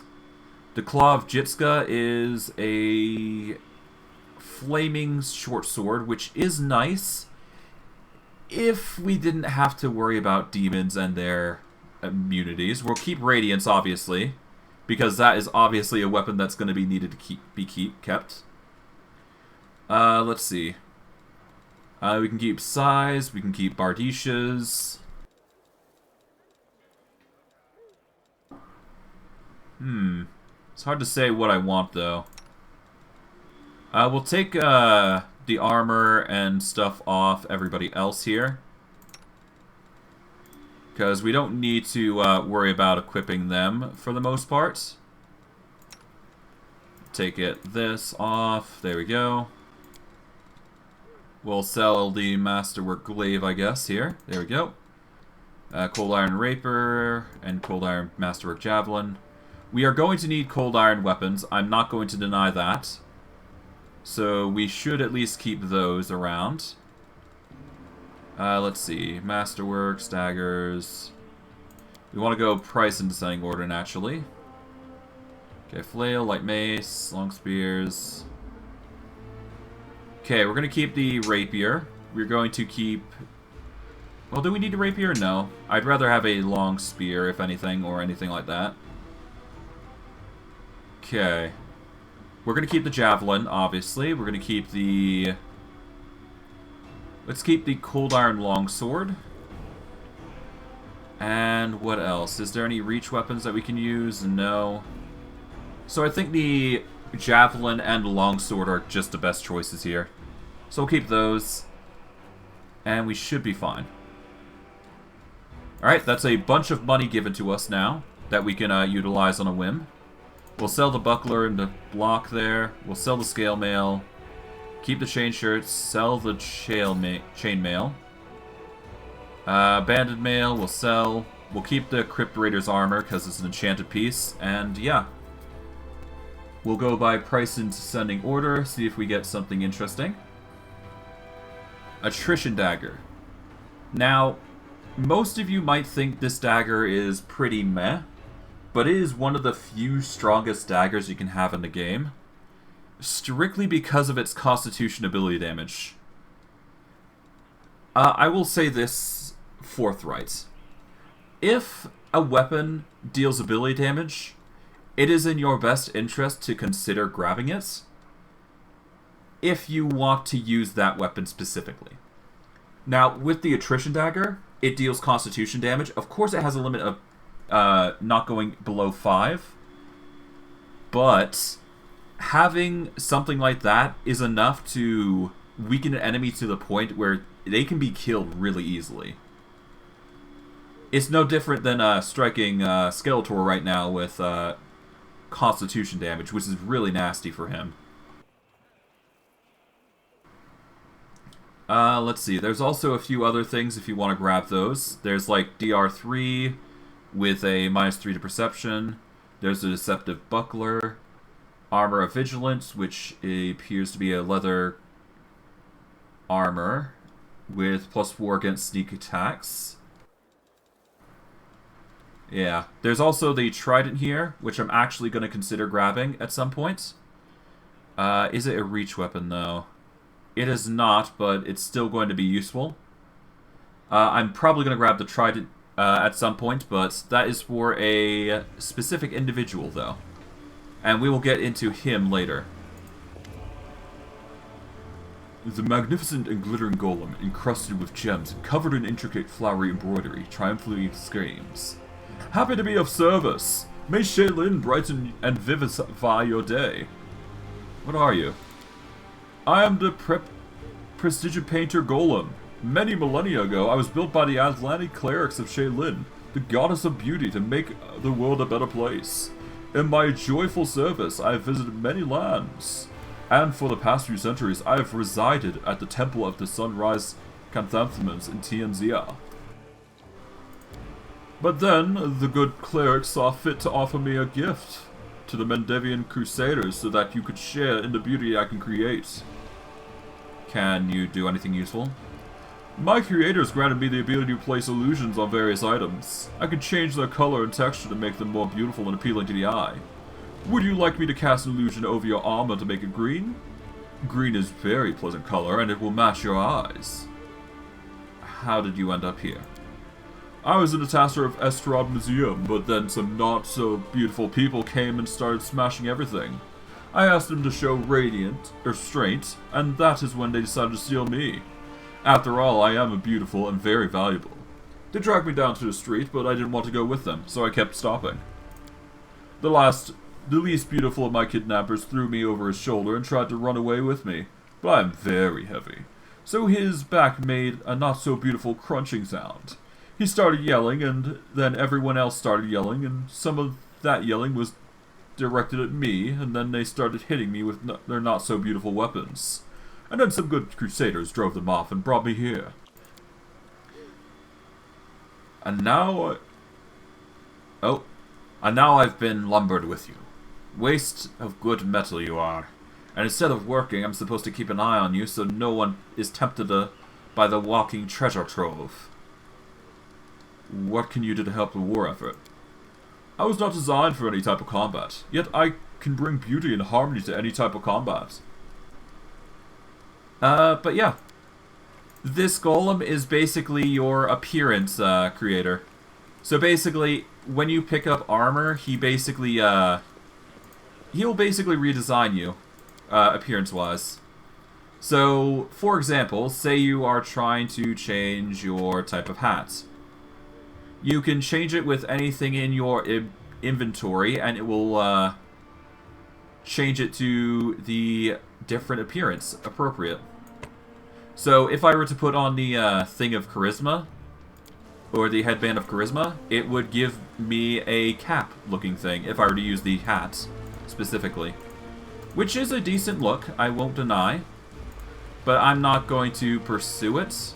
Rather, I am more interested in the loot right now, so we're going to grab everything we can first before we go back in and resolve a few of the conversations that we haven't done before we finally, and I mean finally, get to looting. Get to buying our companions. But, yeah, that's a lot of talking I had to go through. I really want to fight something right now, but I'm going to have to wait until we're finished, so yeah. Yes, I will say this. I can come back to these conversations. It's not like they're going anywhere. I took care of the more important things, though. That is why I ran around here doing so much. I didn't need to do it, but it helps. But if you go up around here, there's a small little crate here that you can grab, so well, I guess there's this, so grab this. And that's all the loot. I do believe, anyways. Checking the map. Yep, there is nothing more here.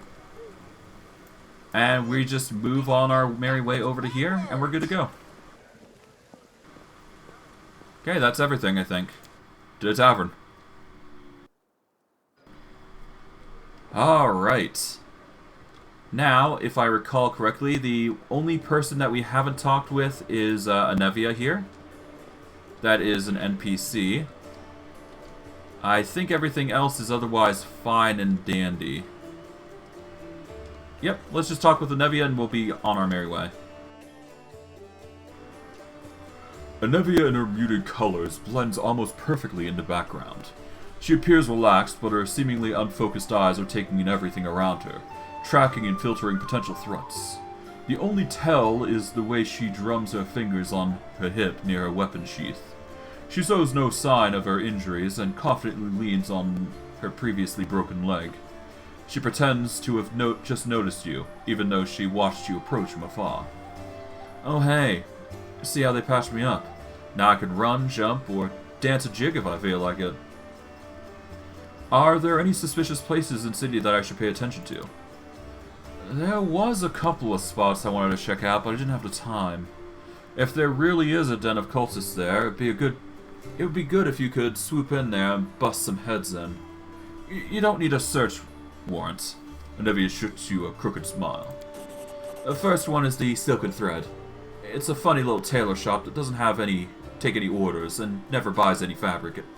But they always seem oh so busy. They're busy with something in there, alright, but sewing ain't it. Second one is the alchemy shop. Topaz Solutions, and they trade in everything, not just healing potions. Judging by the ingredients they've been buying on the black market, there's something fishy about that alchemical rituals going on in that place.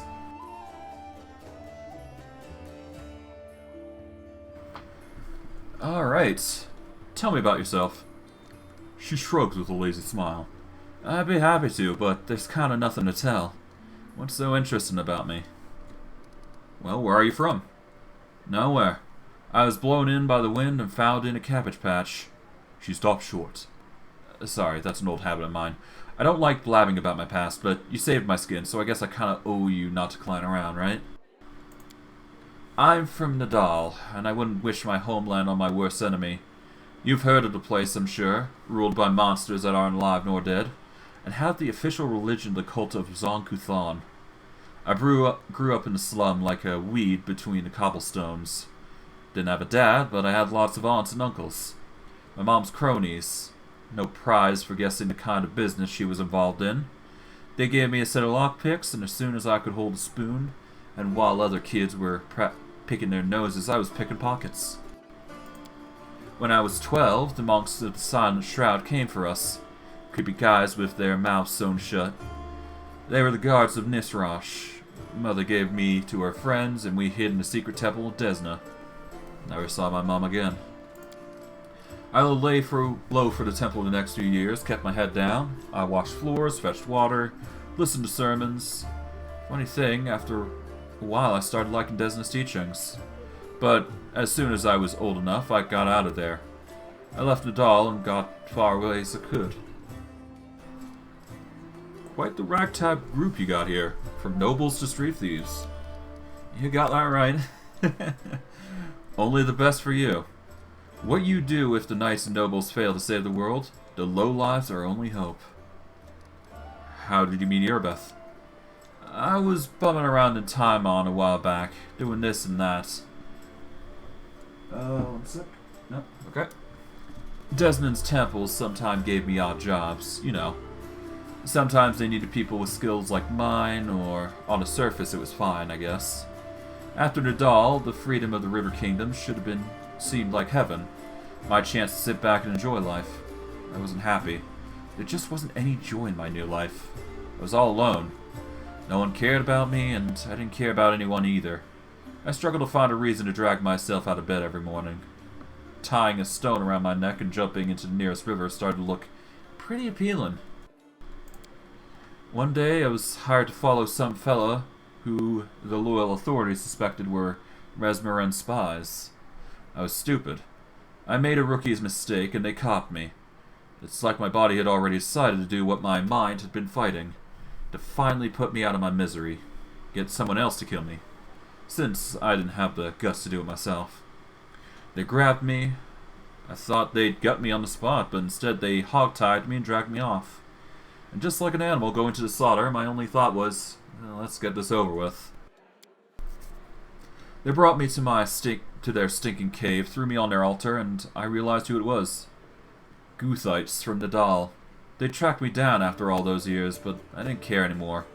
Wouldn't even have cared if they'd eaten me or whatever. We all gotta go sometime, right? So I was lying there, staring at those knives pointed at me, and fate rolled the dice and I hit the jackpot. Erebeth. There she was, storming the cave. Picture it. I'm lying on an altar with all these knife-wielding maniacs around me, and suddenly Erebeth storms in. I thought it was Iomedae herself. Fierce in her shining armor and with her gleaming sword raised, she made quick work of most scumbags, chopped them up just like that. I didn't even have time to blink.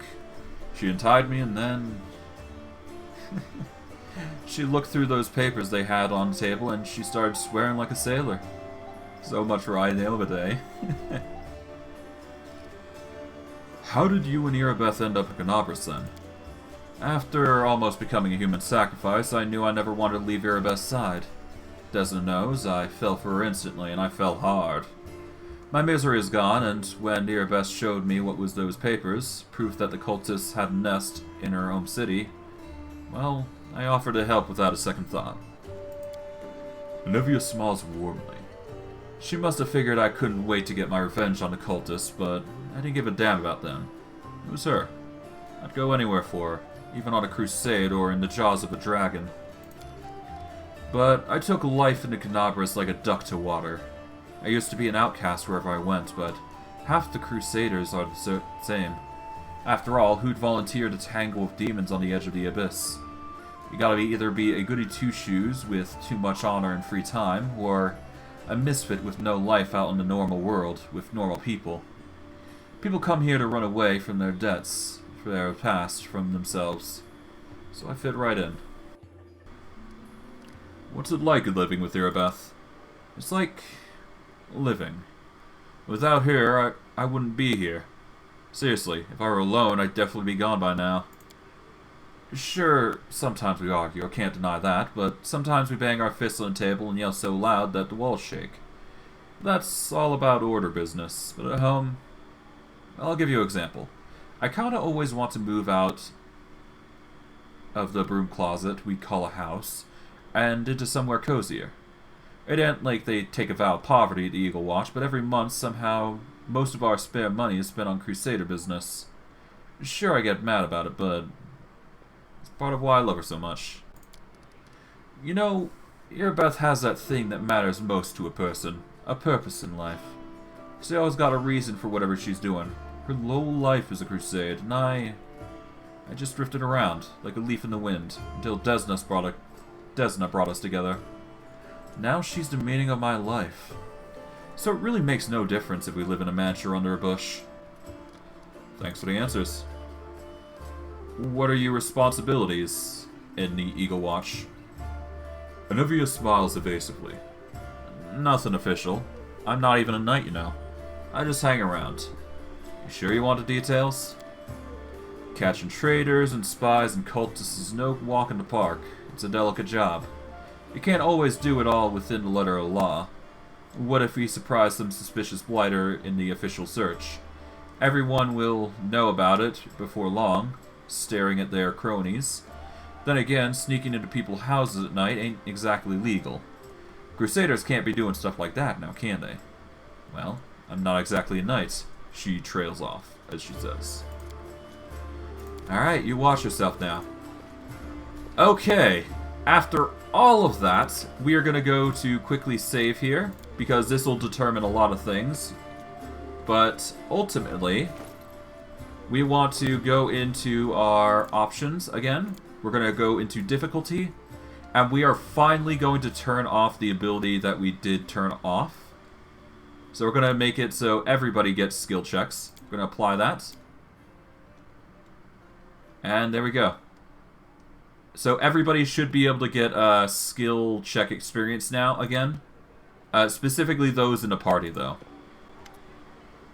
A tall, athletic man greets you. His hair is prematurely gray and shorn close to his head in the military style. He is lean and well-groomed, and a monocle twinkles coldly in his eye.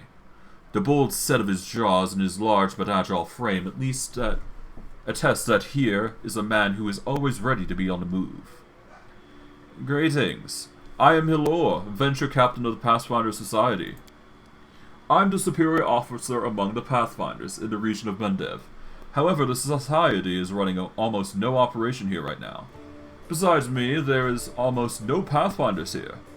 Actually, I'm only stuck here because of an old feud with the demon worshipper known as the Spinner of Nightmares. I have to work alone without the support of the Society, but I've made a lot of acquaintances among the local mercenaries and daring fighters.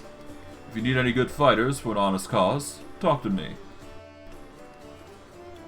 Okay. Before we talk into details, I'm going to quickly go through who we've got in the roster. And thankfully, we can spare this amount of gold. So we got a deal, buddy. For a level 4 character, I can easily make that cost. Alright, so now we've got a few choices of appearance, but I'm going to bring in 2 portraits I've prepared. I really should prepare another portrait real quick, so this might take a bit longer than expected, but we are going to start with the first portrait. Alright, no, we don't need to change the portrait, we just need to add a new one. We're going to open the portraits folder to make room for this. Alright, and give me a second. I'm going to import the first photo and we'll go from there.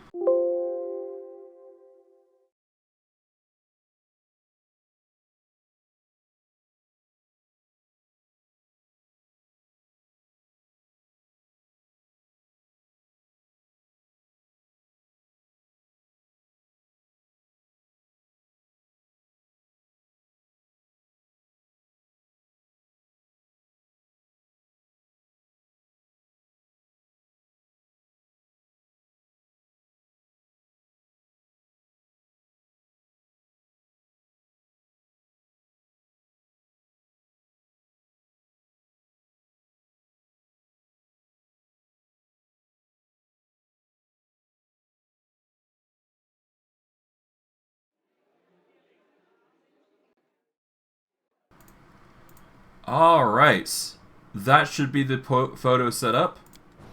And say hello to our first character, Beastman. I've made a significant effort to crop out what I could. Credit to the artists who make this. I'm not going to link them, but just know that if you know who this artist is, they take all the credit. I'm not taking credit for these. I'm just using the portraits because they're nice. As for the class, we are going to go with, well, honestly, I've been thinking hard about what Beastman would be, because he is very much an individual who could play into many aspects, but I think the strongest and most fitting aspect is actually Druid. Now, the reason why I say Druid is because he is very well known as a beastmaster of sorts. He's always like taming people, or taming monsters rather. The only few exceptions, of course, is Panther for one such example. So there is like 3 animals that he can't tame, basically. The reason why I specifically say Druid is because we will need a... Well, we don't necessarily need a Druid specifically, but we're probably going to build him partially as a summoner. But he's gonna be well focused into strength-based stuff. And the reason why I don't choose Hunter instead, which is actually equally as powerful, is because summoning is not as focused in the Hunter category. So I'm going to be going Druid, and I'm going to be focusing on summons, with Primal Druid specifically. I will need to choose an animal companion, obviously, so I will need to keep that in mind, I think. But we will get spontaneous summoning, which is always going to be nice. So we're going to have summons there, and we'll got that. Alright, so we're going to definitely go Primal Druid here, I think. I could go Elemental Rampager if I really wanted to. That is an option, I suppose, but I don't think I want to do that. Yeah, we would lose out on Nature Bond. Yeah, no, we're going to go Primal Druid. We'll get the Animal Companion, obviously, so that's an additional benefit. But the biggest thing I'm reasonably doing Primal Druid is because of Primal Size. Primal Size is basically a...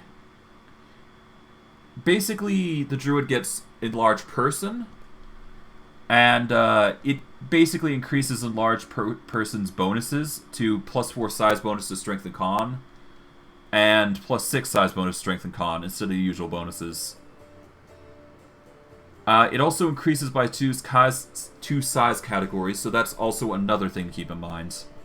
So basically, for a first level spell, it's pretty powerful if you're willing to invest in a Primal Druid. Although, now that I think about it, maybe I go something else. I could go Elemental Rampager here. That would make a little bit more sense, after all.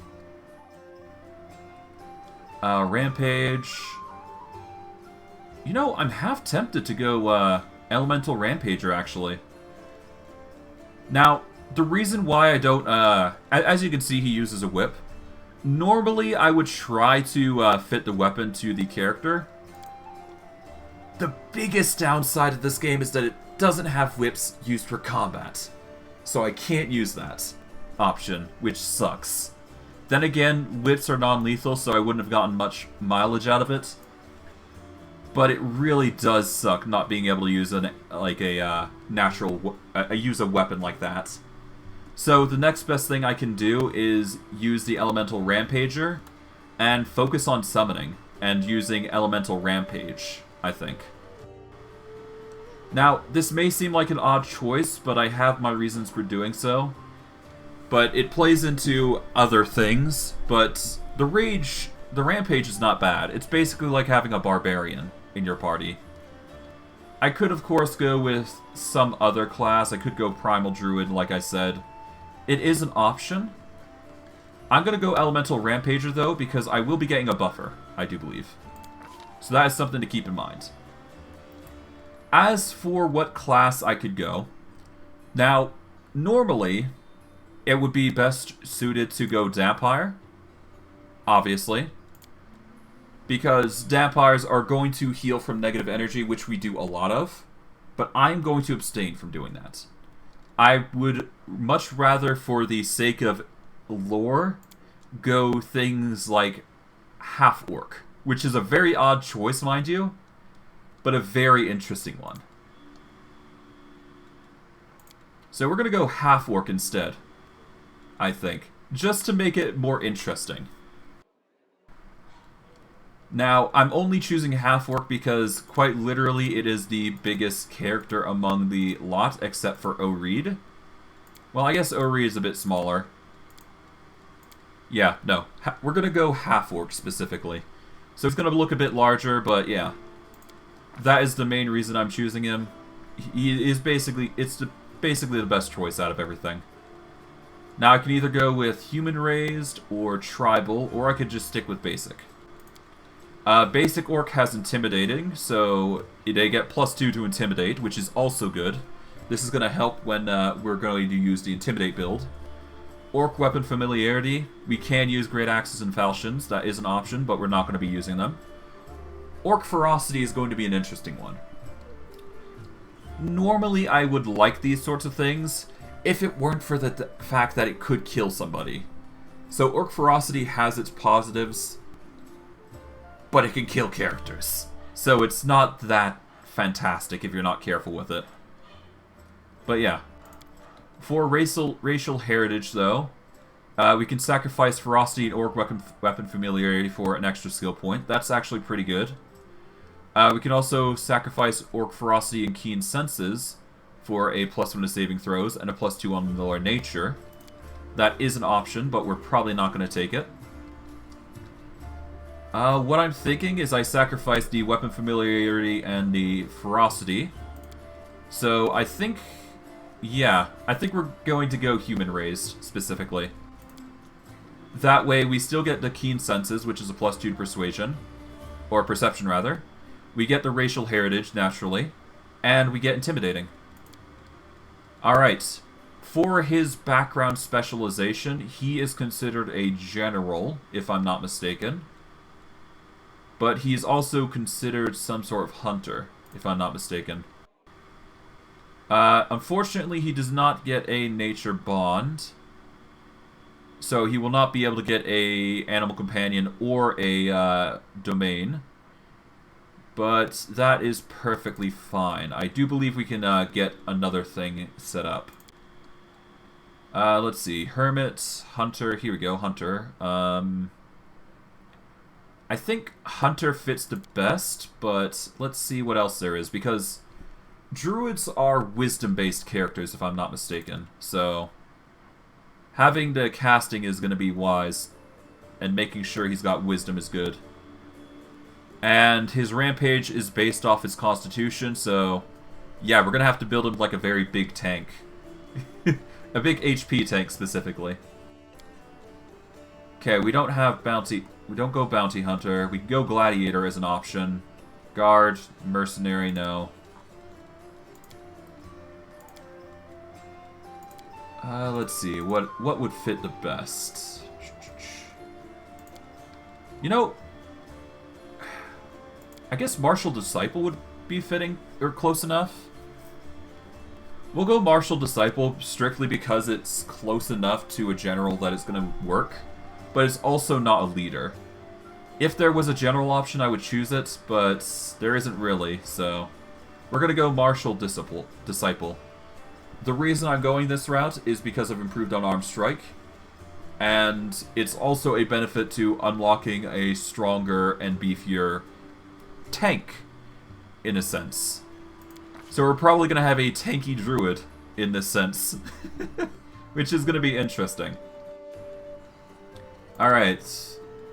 We can either boost up Constitution or Wisdom. We're going to need to boost up in Wisdom, I do believe. Alright, we're going to focus in on Strength. We need to at least get 13. We'll put in 14 just to be safe. Alright, 16. Let's get 18, I suppose. And I guess we can get 14 for Constitution. We're going to make Charisma a dump stat. Yeah, we'll make Charisma a dump stat, and we'll get 13 points into Intelligence, and we'll get a point in Dexterity, so that way we can apply for Dexterous-based abilities as well. It's an odd stat allotment, but it's fine. Honestly, I find it funny that he has a low Charisma, so it works for me. Alright, as for abilities, we're going to want to focus into things that are going to improve his... So we're going to boost up Perception. And I think it's in our best interest to boost up... Let's see. We could boost up UMD, that would be nice. But we're going to go Athletics, Mobility... And we got 2 other points we can invest in. I guess we'll invest into Use Magic Device... And not persuasion, but... Well, actually, hold on. I can go with lore nature and lore religion, I suppose. Why not? Just have a high points in those. It won't be that big of a focus, though, I don't think. Okay, but yeah. No, we're going to have claws here. We gain a claw attack that deals a d6 damage for medium creatures. Yeah, okay, cool.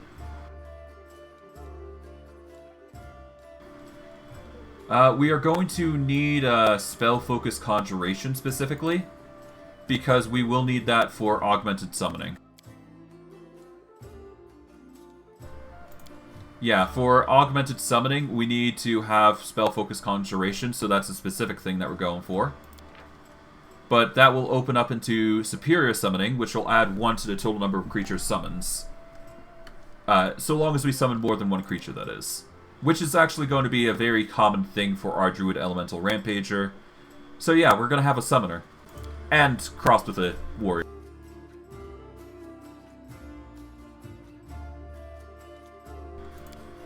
But yep, we're going to go Conjuration to start with. Naturally, I would choose a... I would choose something here, but I think we're just going to go Atheism. Just keep it simple. Oh. Okay, wait, Atheism's... Hold on. Oh, right. Druids can only be within the strict alignment ranges. So we're going to go neutral evil here. It's the closest thing we're going to get. As for skin color, we're going to want a nice orange or a dark tan if we can. Okay, I think that is the closest... Yeah, this is the closest tan we're going to get, I think. Yeah, that's the closest I'm going to get, I think. Unless I go with this. Yeah, that'll have to do. We are going to go with the skull face here. That is the closest appearance I can go for the monkey here. For tattoos, I do believe. Unless I do find something else specifically, but I don't think there's anything that actually does anything big. Yeah. We're going to go for a skull face because it's actually the most diverse. Now, if I'm right, yes, he's got a light pale, so... that's a bit too blue.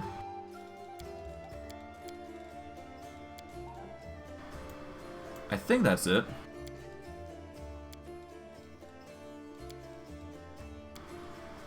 I wish I could make it a bit more wispy, but it's the closest I'm gonna get, I think. Yeah, no, that's a bit too green. It's a bit too much. Yeah, this is the best I can probably do. Unless I want to go for a darker blue. Yeah, I guess this darker blue is better. Yeah. We'll go with that. Hairstyle, he is bushy for the beard, but otherwise he has like a little bit of a tomahawk going.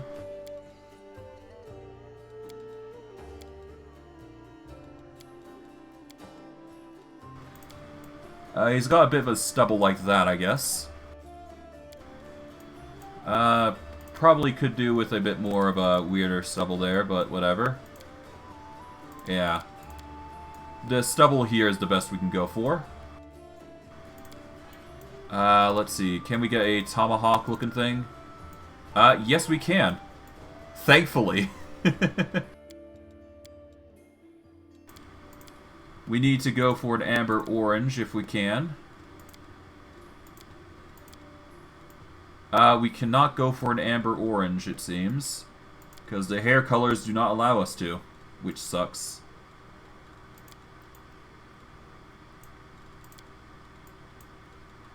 Okay, I guess the closest thing is the orangish hair here. Or the yellowish blonde. Yeah, we'll go for the dirty blonde. That's the most I can probably do here. Yeah, it really sucks that I can't get an orange, but that's fine. Alright, tattoos. Shouldn't need to worry about them. Alright. Okay, we're gonna go with, let's see, eye color, it doesn't specify, so I just go with the natural black. It's the simplest way to go about it, after all. There is no visible scars on his body or hair, so I shouldn't need to worry about that. It seems he has a brown main color and a teal offset for clothing. So we're going to go with the brown main color. And we'll go with the teal offset, like so. It's the closest I'm going to get, so yeah. This is going to be our new character. A mere flesh wound. Spell's not working like that. We're going to go aggressive, naturally. And we are going to call him Beastman. Now, of course, I could call these guys by their actual names, because there are a few characters in the series for Lord of Grayskull that do have names, but I'm going, for the sake of this game, not going to be relying on those. I'm going to be relying specifically on their character-given names. My wounds pile on. Do I go Beastman or Beastman? Like, I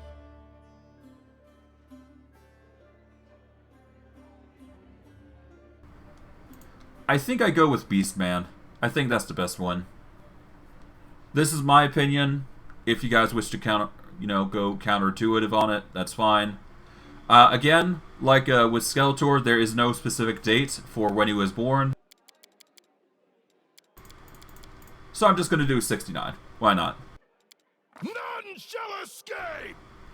And that is our half-orc druid done. We now have a bit more gold to work with, about 8,337 specifically. So we got to keep that in mind, but we should be fine all the same. Now, unlike Skeletor, who has to worry about, well, uses Constitution as dump stat, Beastman and every other character that we're going to recruit won't need to worry about this limitation. So we got to keep that in mind as we're going along. But otherwise, it shouldn't be an issue for us. But before we, continue on, we're going to get one more character. Here you go. Some more gold. And let us add in our next character.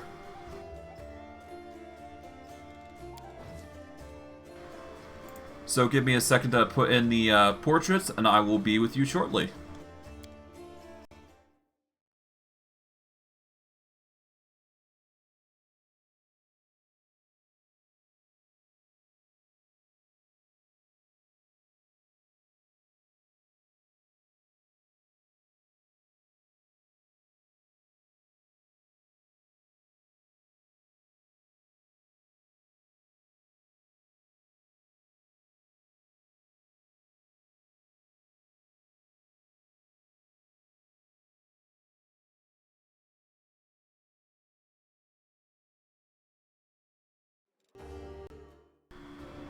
Alright, and that is the photo added. And here we are. We have Evil Lyn, or Evil Lyn, as she is properly pronounced. Which is kind of weird, but that's fine. As long as this works, I'm not going to complain. But yeah, we're going to have Evelyn here, or Evelyn here, as I'm just going to call her for now. And you may be wondering what she is going to be. Well, after reading about her background and story and all that, I have decided on one particular thing. We will be changing her specifically to a witch. Now, some of you may think that's a bit weird, but that is what it says in her lore. She is specified as a witch. As for what witch, I have determined that she might be the best as either a elemental witch or some other witch kind. But I think it's in our best interest to focus on a elemental witch specifically. That is a personal decision on my part, so if you want to counter that, by all means, but I do think that Elemental Witch fits her the best. She will lose out on her patron, and she will lose out on a Hex at first level, which sort of sucks, but considering we get Elemental Ray and an Elemental Patron, that's not a bad thing. But yeah, we're going to go with that. Oddly enough, Evelyn could probably easily pull off a Dampire rather well. But for her, I'm going to specifically choose Human. I think that is the best course of action. And immediately, I'm going to be choosing the Healer. Well, not heal. Yeah, I'm going to choose Healer strictly for a mechanical reason. But yeah, we're going to give her the Witch, we're going to give her Healer archetype, and we want to obviously focus into Intelligence with her. We're just going to pump Intelligence to max, I guess. That's just going to help her the most. I'm not... I guess we'll worry about Dexterity as well, so we'll pump that a bit. Much like Beastman, we're going to dump Charisma, because she's not going to be focusing on Charisma-based opportunities. But I will be boosting up her Constitution some.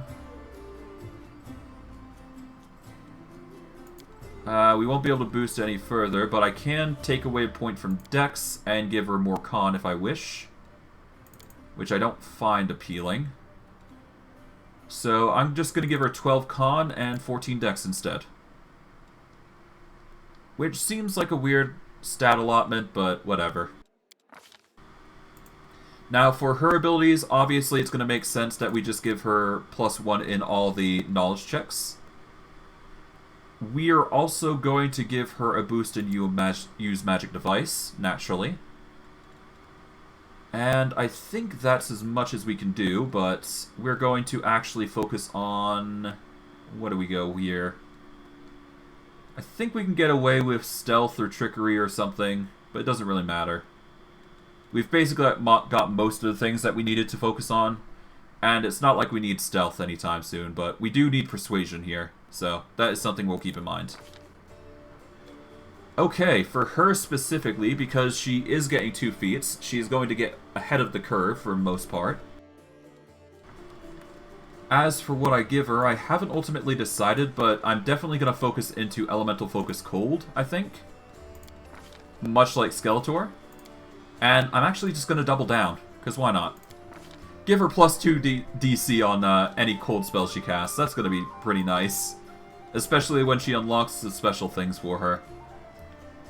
Okay, now we can unlock a bonus to stats with a familiar. As for what we're going to go with, let's see.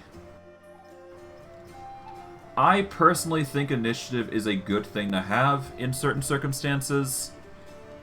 It really depends on what you're trying to do, though. But for casters, initiative really means something, so it's good to have it. Especially for auto-battling, if I'm not mistaken, but I think what I need to worry about the most is saves, so I think Fortitude is the biggest problem for us right now. Let's see. Is there anything for Fortitude? I would assume there is. Yeah, a rat familiar. I would assume that she has a raven familiar, personally, but that's just me. I'm not entirely certain, though. Well, it won't matter if I get Persuasion, so I guess Perception, why not? Let's boost up... Well, do we need Perception? Let's see. Perception, Beastman has it covered with a 10, so we don't need to worry about it. Lore Religion and Knowledge World is obviously going to be covered by her, so we shouldn't need to worry about it. Let's see. Skeletor has innate Trickery, so that's good. Beastman's 4 Mobility. We got 6 Athletics. Skeletor has a 13 use Magic Device, which is surprising. So we got 2 potential points, which I'm going to throw into... yeah, just 1 into perception just in case, and 1 into mobility, because why not? Okay, for familiar, we're just going to go for the +4 initiative. It's a good staple to rely on.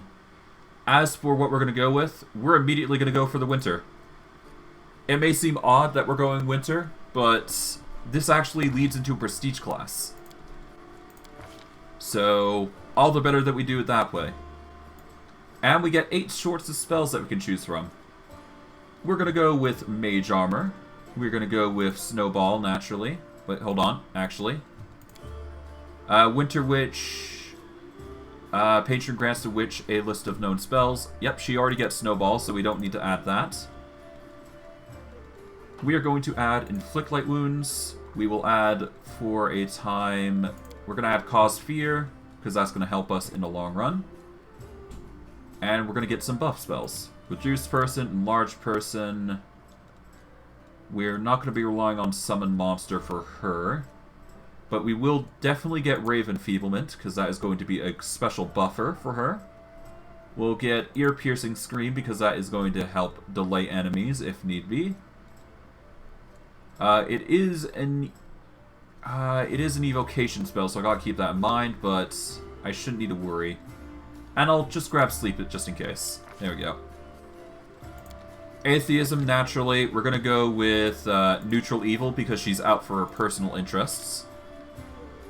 As for her appearance, I really can't tell if she has hair or not, so I'm going to assume that she has just a lovely set of hair.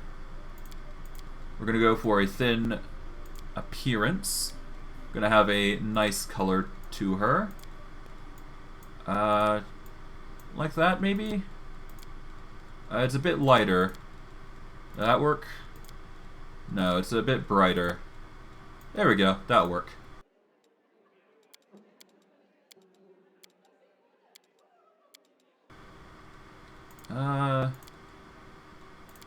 I guess this look will work. No scars on her face. I can't tell the eye color, so we'll just go for the staple black. I would assume that she has a black hair color, so that is something that we'll keep in mind. I guess we could go... Let's see. You know, I could see her with this haircut. Yeah. Yeah, we'll go with this haircut, maybe. Or we could go tie it back, I guess. That's an option. That's definitely not a haircut we're using. And she's definitely not bald, I don't think. We'll go for this haircut, I think, at the very least. It's a small ponytail. It works. Unlike her companion, she does not wear war paint. So that is kind of pointless for her. If there was any blush, I could probably get that, but we don't need that, so we'll be fine with that. Her colors appear to be a purple with an accent of what appears to be... It's either going to be white or gold. I'm going to say gold because it's a bit more of a tactful color. So we're going to go purple and gold. Okay, we're going to want the deep purple. No, not the deep purple. We'll go with a lighter purple here. Yeah, that seems like a good purple. And then we need the gold color. That's an orange. So we need a... not that color. No, that's a bit too dark. There we go. Nice bright yellow or a tanner yellow. Could also go with a dark brown yellow. No, we're going to make it a nice shiny yellow. Why not? There we go. Ah, a test of my abilities. I think in the show she has a confident voice, but I'm, again, much like Stephen Armstrong, I haven't watched the series. I just know a rough idea of the characters. So I just have to, guess. All I see is blackness. May I see your entrails, please? You know what? Let's go Madwoman. Why not? That seems a bit more interesting. we are going to specifically call her Evil Lyn here. And you know the deal already, so we're going to go Evil Lyn. Wherever my legs carry me. Alright, and we are almost done.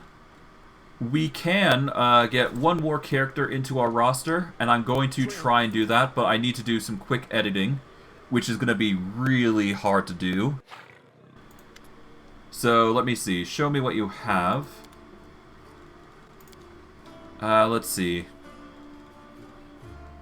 Well, first and foremost, you know what? I've got a better idea. Let's just stick with this 3-person group, and let's level up with them. It seems like a very dangerous prospect, but I'm actually digging it. I think I can make this work, actually. Okay, we're gonna have Skeletor carry on to Radiance for me for now. Because he can wield long swords, technically, but he doesn't necessarily need to use it, so that is a thing.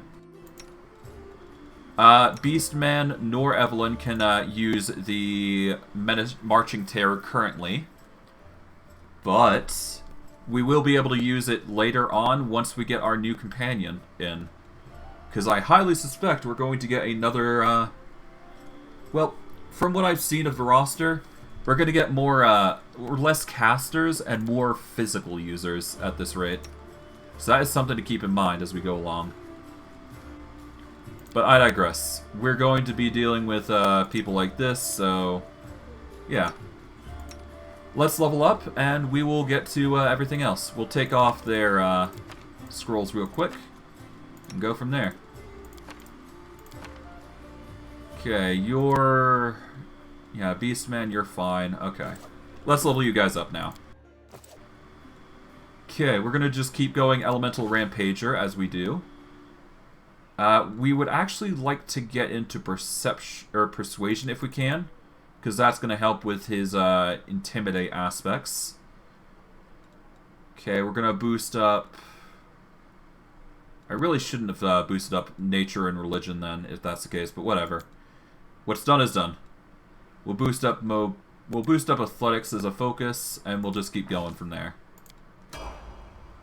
Elemental Rampager, once again. Level up Perception and Persuasion. Boost Athletics up. Boost Mobility up. There we go. And now we can get Augmented Summoning.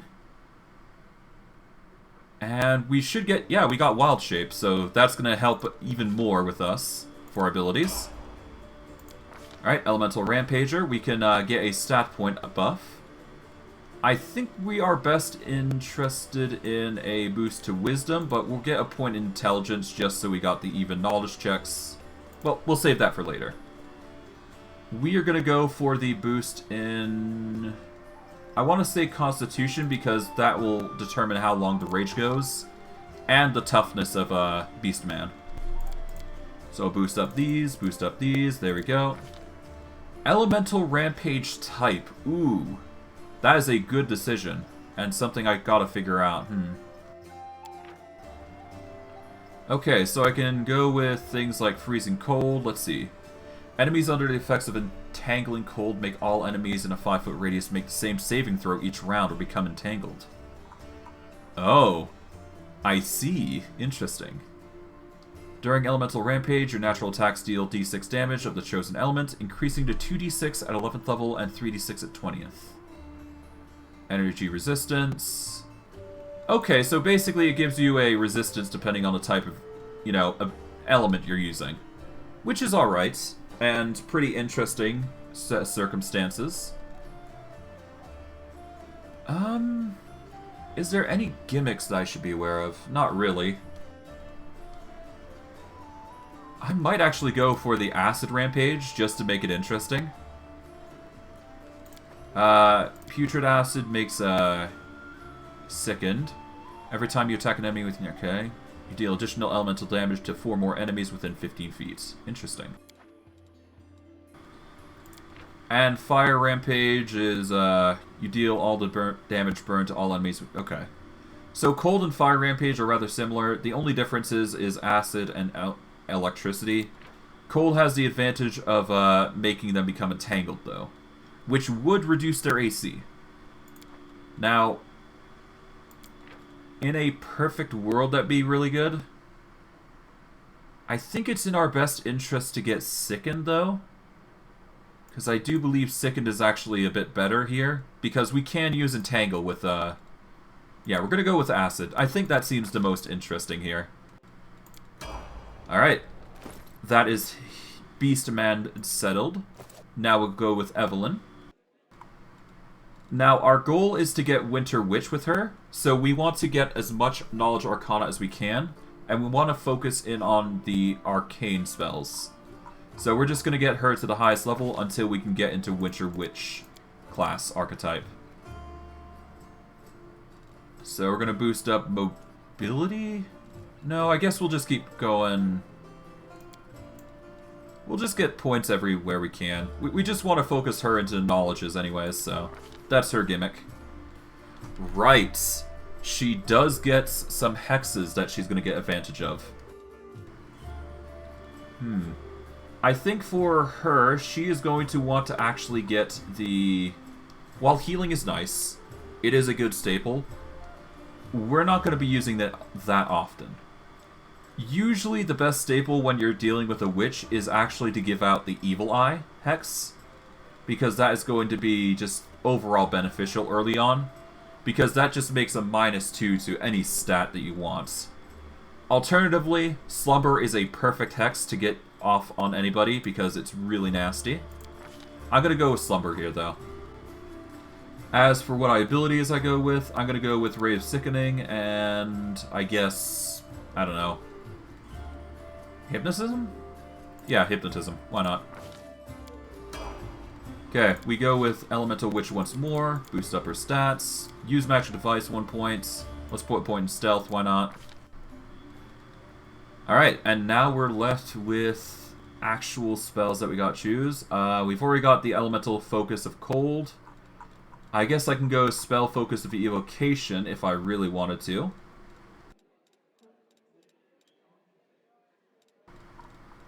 I'm not sure. Well, let's see. Greater Elemental Focus, Greater Elemental Focus Cold. Yeah, okay, that's fine. What do I need beyond this? I guess Spell Focus is the next best thing. Alternatively, I go Point Blank Shot, which is actually going to help us with touch attacks, I suppose. So I should keep that in mind. She won't be able to benefit from it right now, which does suck, but hey, it's fine. Oh, right, we get second level spells too, that's right. Okay, what do we want? We're gonna grab Inflict Moderate Wounds here, because that's gonna be a heal in the future. And I think it's in our best interest to go with... not Fester. See Invisibility is actually a really good staple. I'm gonna grab See Invisibility for the future. And besides, she can learn spells, so that's the benefit of her right now. We are going to boost up her Dexterity, because Intelligence is perfectly fine, but... yeah, no. Let's boost it Intelligence. Intelligence is more important for her right now, so we'll get those set up. Let us put a point into, I guess, Trickery, because we can. Okay, and now we're going to go for Evil Eye. There we go. As for what we go for here, we're going to grab Glitter Dust, and we are going to grab Blindness, I suppose? Yeah, let's go with those. Done. And that is our group of 3 for now. Yes, I can go and get another companion if I squeeze out my gold, but I'm going to actually save it for a rainy day. And instead, I'm going to sell the Master of Longsword and the... Well, I guess we'll keep these, because we can... Well, no, we can't use them on these guys, but whatever. We'll sell them for now. It seems like a stupid idea, but yeah, whatever. It's not like anybody's going to be using these, for now anyways, and I don't really feel keen on using an insight bonus to AC right now, so yeah. It's not like our druid can use it after all, so... Yee. Okay. As for our minions, let's see. He's already got a weapon in particular. Yep, claw attacks. That is going to be his gimmick.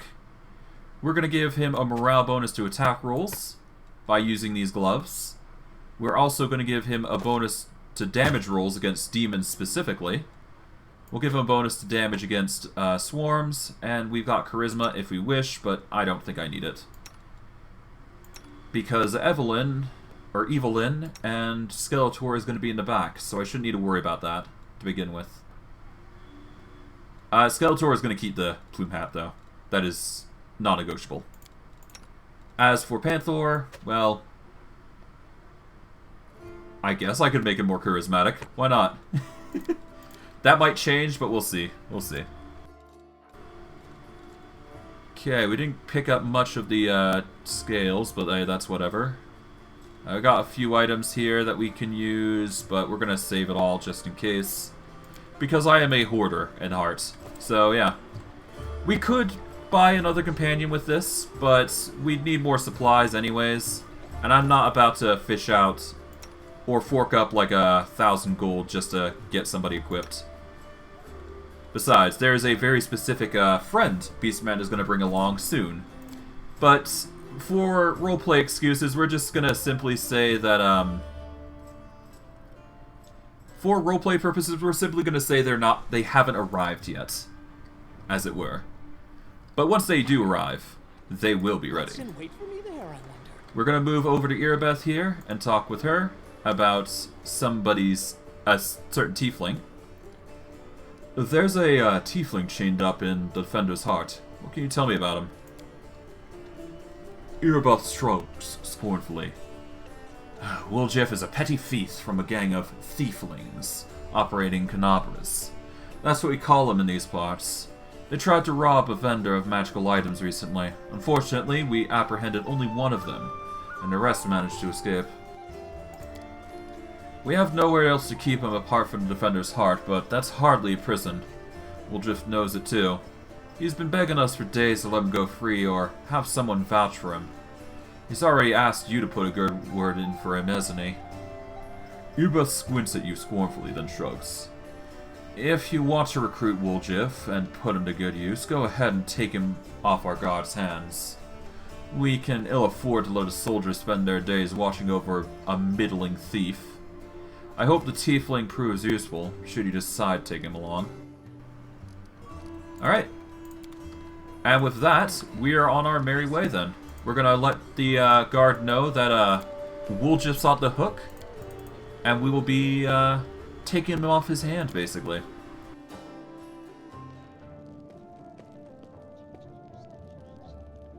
Well, Chief, what do you got for me? I talked to Irabeth, and she's decided to make you part of my troop. We'll see how it goes. You must be a smooth talker. Come on, Delvin. Get these bracelets of yours off me. I'm going free. You're sure to regret this. This tiefling will fleece you for everything you've got. Mark my words. You're a bitter little man, Delvin. Petty and mean. You can't even be happy for me, can you? I pity you. I'll leave you alone with your sad little soul. So long. And now, Chief, straight down to business. You see, I'm one of those guys that people around here call thieflings. We just call ourselves the family. After we knocked over that shop and I got stuck here in the Defender's Heart, a little bird told me that big sister Charisma wanted to see me. That she had some questions to ask me. You following? Now, she won't be asking me questions like, Woljif, how'd you manage to get out of this one? Or, Woljif, you're so thin, didn't they feed you? No, something serious has gone down, and I just know they want to try to pin something on me. I can feel it in my tail.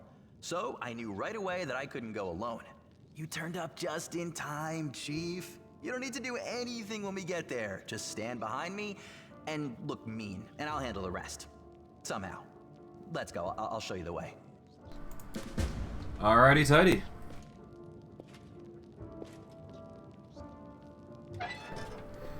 Well, with that, Woljif has been let free, and we can move on our merry hides. Now, I could go on and talk with everybody in Defender's Heart. I'm not doing that. I'm absolutely not doing that just yet. There is going to be a time, and there is going to be a place when I can talk with them. And that time and place is not now. Wherever my legs carry me. Well, I guess I can make it a time and place, but I'm not... Well... God, I might as well, right? I might as well get it over with before everything goes to shit, so... Maybe there's a few quests here and there that I can get done, but yeah. Okay, now that I've delayed it for so long, it is time to go over to each companion that we have and talk. Just talk. And it appears that we got a nice little item here. Hilor and the Spider of Nightmares. Okay, I'm not sure if this is a book that needs to be learned, but we will try anyways.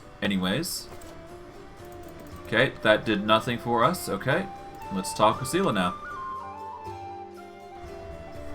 Seela smiles at you warmly. Hey there! During that march through the dungeon, we never got the chance to exchange a proper greeting. It's high time I shake your hand. I'd like to know more about you. Of course. Ask anything. I'll answer honestly. Tell me about yourself. Where are you from? I'm a little bit from Geb. A little bit from Cataplesh. But mostly from the Knights of Iomedae. I was accepted and began my training at 14. I belong to their ranks more than I belong in any other place. You come from Tumdamenda by a long road, haven't you? A very long one. Seela looks at you cheerfully. A traveler is expected to have amusing stories. Unfortunately, I only have 3 tales of any interest, and I like to save them for our next piece.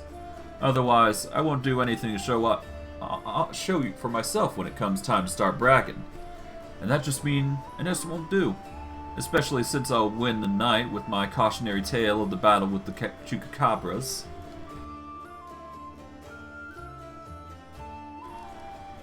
And what a feast it will be. We'll talk when we celebrate our next victory. I like your attitude. We'll never overcome grief and misery without hope for the better, and dreams of brighter days. What made you become a paladin of Iomedae? Seela's gaze sharpens momentarily, then sighs. That is a serious question and a good one. You should ask it of your companions, but it's a long story. To start with, 12 years ago, I was nothing like the person I am now. I roamed the streets of Sulku with the other homeless orphans. I stole, I fought, I was hired sword for a bit.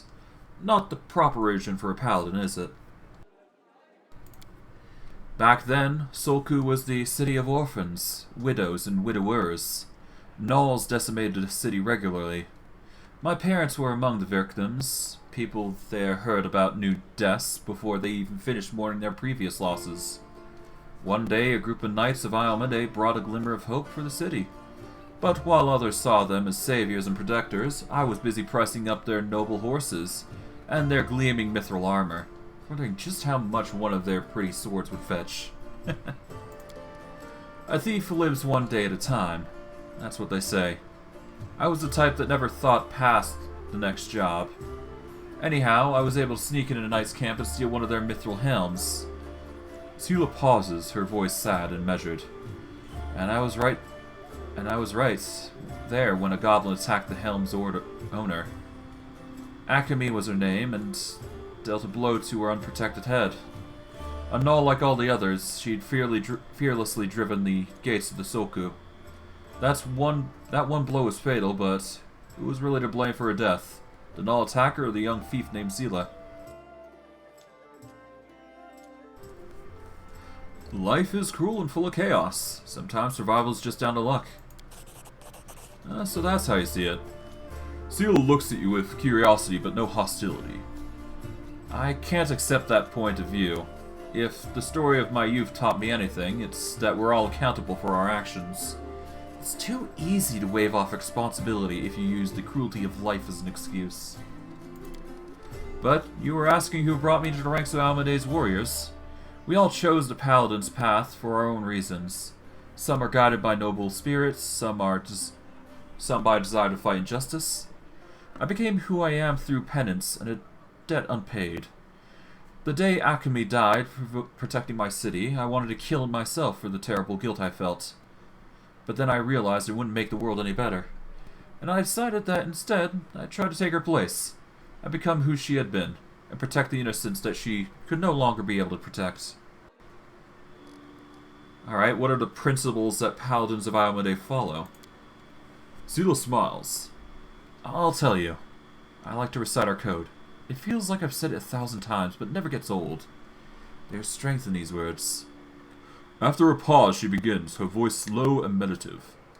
I will learn the weight of my sword. Without my heart to guide it, it is worthless. My strength is not my sword, but my heart. If I lose my sword, I have lost a tool. If I betray my heart, I have died. I will have faith in the Inheritor. I will channel her strength throughout my body. I will shine in her legion, and I will not tarnish her glory through base actions. I am the first into battle, and the last to leave it. I will not be taken prisoner by free will. I will not surrender to those under my command. I will never abandon a companion, though I will honor sacrifice freely given. I will guard the honor of my fellows both through and deed. Or both throughout and deed, rather. And I will have faith in them. When I doubt, I may force my enemies to surrender, but I am responsible for their lives. I will never refuse a challenge from an equal. I will give honor to worthy enemies, and contempt to the rest.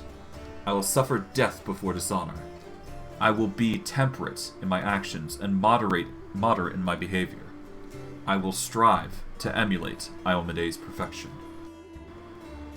Thank you. I've learned everything I wanted to know. I hope I didn't bore you. Ask me something else if you like. Irabeth said you're friends with Janna Aldori. Irabeth said your friend Janna Aldori is missing. Do you know where I should look for her? Irabeth is worried about her fighters, I understand that. I wanted to look for Janna myself, so I didn't distract you.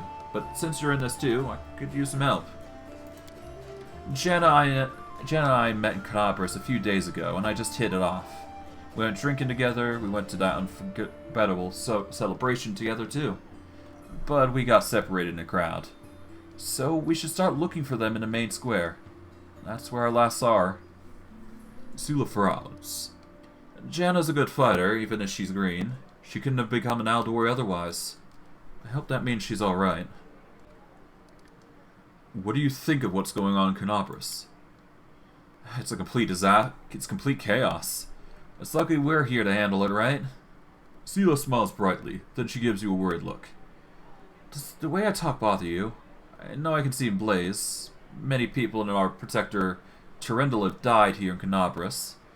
A paladin of Iomedae is expected to be properly respectful and solemn. But I prefer to face my troubles with a smile and a bit common sense. Grief is a weapon they'll use against you. It can undermine a warrior's spirit. It's better if we hold off grief until we've driven the last demon and cultists from the city. If we want to win, we can't be mourning our deceased day and night. Plus, joy heals the soul. Why not? Yeah, it's nice when you and your commander think alike. Is fighting demons all you want, or are you looking for something more?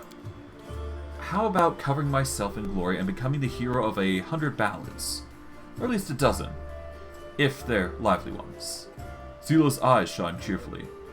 Anyway, to be more serious, the area around the World Wound is the best place for a paladin who wishes to defend the weak and serve the good.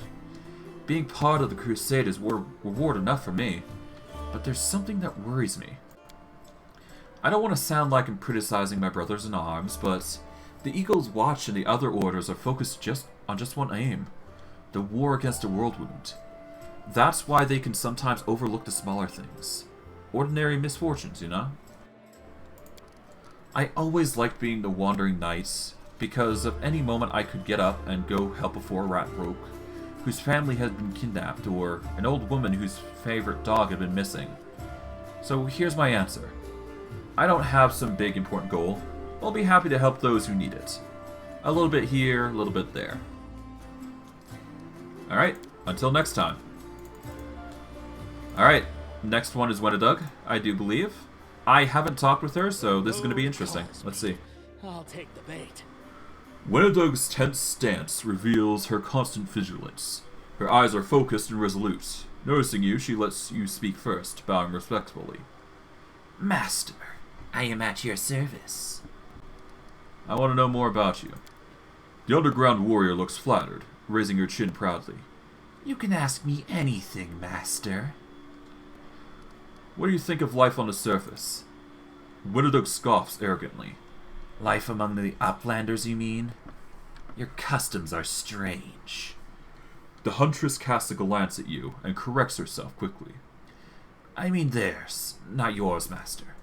You are strong and clever, but I look at the Uplanders and wonder. Have you seen how proud they are because of their weakness? Look, my hands are so soft, I've never done anything with them in my entire life, because noble blood runs through my veins. What does it matter who someone's parents are?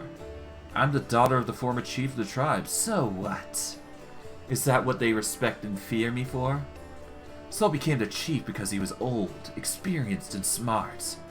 After him, I might have become chief, because I'm strong and even smarter. But these weaklings wouldn't have lasted a day in our caves. Wenedug's eyes narrow wearily. Everything is strange here, but it's alright, Master. We'll put things right, won't we? Tell me about your life in the caves. Life was better than an Uplander might think. You're surrounded by rock on all sides, it's sturdy, dependable. When you hide in a crack, you know for sure you're safe. Not like here. All this empty space around you. You always have to be on guard in case an arrow flies from any direction and hits you. Life underground is calmer somehow. Sure, there's less food in the caves than here, but the amount of food the Uplanders have, it's too much. Don't you see, Master, how many fat Uplanders there are? Why do they eat so much? Like cattle fattened up for the tastier meat. We only had one fat person in our tribe, and that was Sul, and he was only fat because he was old. But up here, everything just seems fairer in the caves. When there isn't enough food for the weak, they die. The lazy die. The sick in the head of the body die. Only the strong and skilled survive, and the blood becomes thicker, tougher. What happened between you and Lyn, anyways? Wenedug just shrugs disdainfully. He's a good hunter, but not too clever. A bit of an idiot, really. He was the strongest in the tribe after me, that's why I kept him close. His heart is soft, unlike his body. The huntress smiles shamelessly. But then I met you, and I didn't need Lyn anymore. Now I only want to hunt with you. I can tell you're proud of strength. Wenedug throws her shoulders back proudly.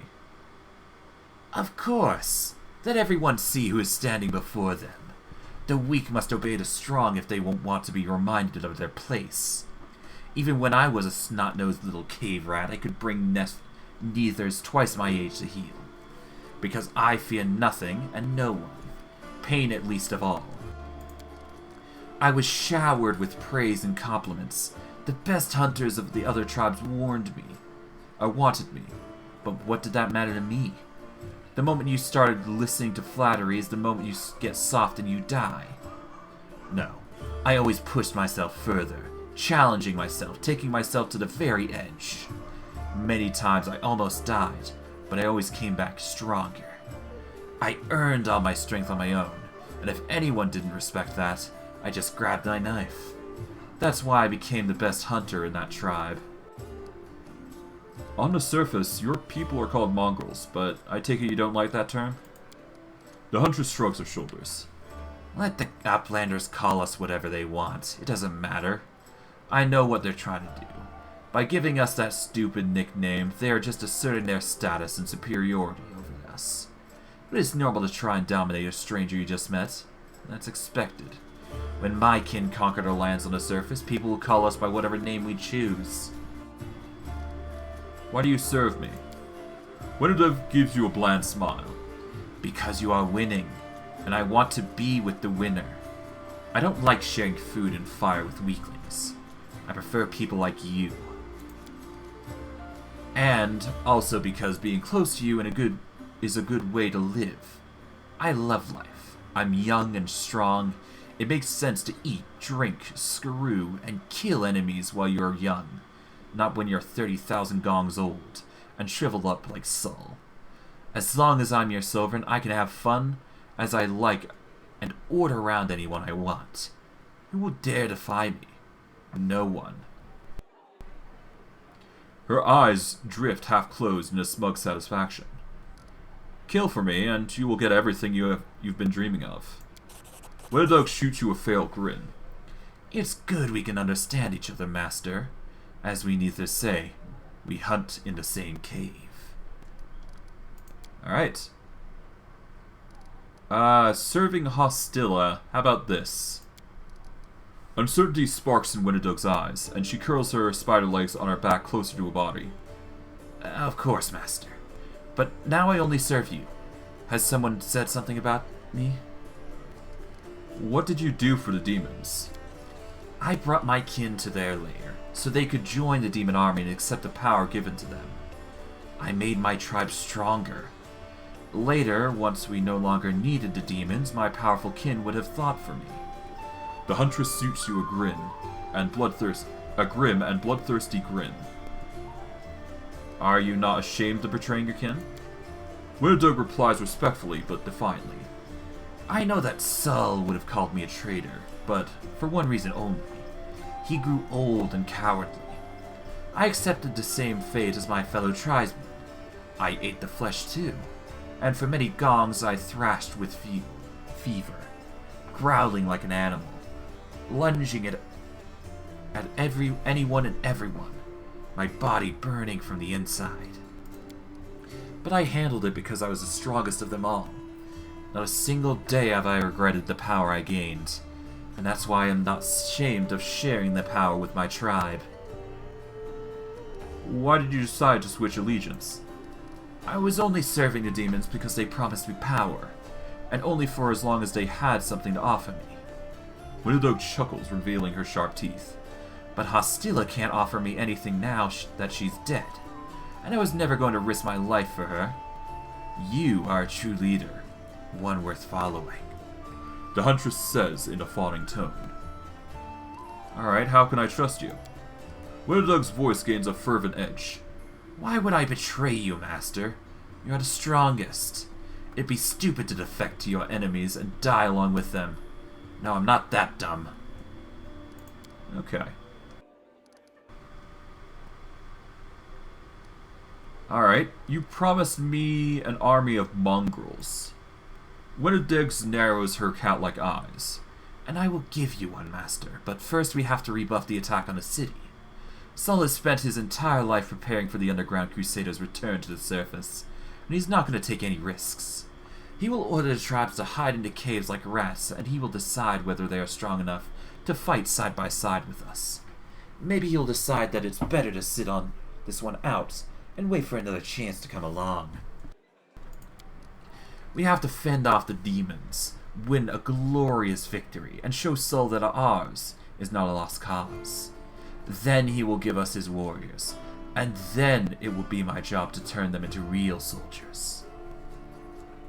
Please stop groveling. Winnedog shakes her head. I'm not groveling. I'm showing you respect for your power. This is exactly how the weak should behave in the presence of the strong. That's it for now. The huntress gazes at you with devotion. Thank you for talking with me, Master. Okay, we're gonna go to Camilla, I believe, is the last person. And then we can finally move on our merry way. Alright.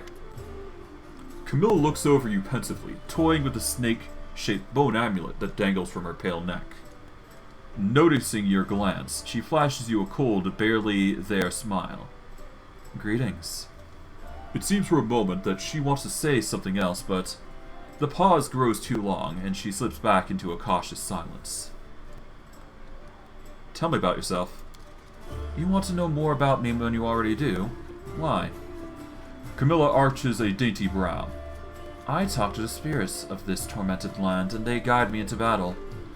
I'll help you fight the demons, and I swear to you that you can rely on me in this matter. Isn't that sufficient? Where did you learn to wield a rapier so well? I had good teachers. Although they don't get all the credit. I'm a most diligent student. Camilla licks her parched lips. Your amulet is quite unusual. Where'd you get it? Ah, this little trinket. It's so nice of you to notice, but I assure you, this amulet is nothing but bauble. Can a lady not be drawn to a beautiful, useless thing? You're much more relaxed during combat. Your battle cries are uninhibited. She blushes slightly and lowers her eyes. So you've noticed. To be honest, I find it embarrassing. You see, being a shaman means having spirits of battle as my ever-present companions. In the heat of combat, they become rather vocal. Anyways, as much as I enjoy our delightful conversations, the spirits are calling me. I must respond. Please excuse me. Camilla turns away, watching you out of the corner of her eye. We're not done. Your speech tells me you are of a noble birth. Camilla laughs, her practiced musical laugh, as she watches you from under lowered lashes. You're most insightful. A fine quality to have.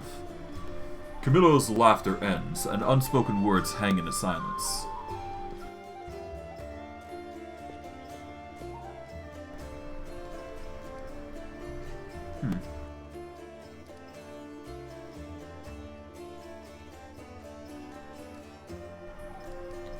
There's nothing wrong with being a noble. People are not born equal. I wouldn't have pegged you as a philosopher. I have to go. We'll talk later. Oh, I won't keep you. The dawning smile on Camilla's face freezes and quickly dies away. Okay, that is a lot of talking that we had to go over, and I'm thankful we're done with it. Okay, before we move on, we're gonna see, do we need to get anything off our personage? Not really, no. Okay, we're gonna take this dagger off, I do believe. We'll sell most of what we got here.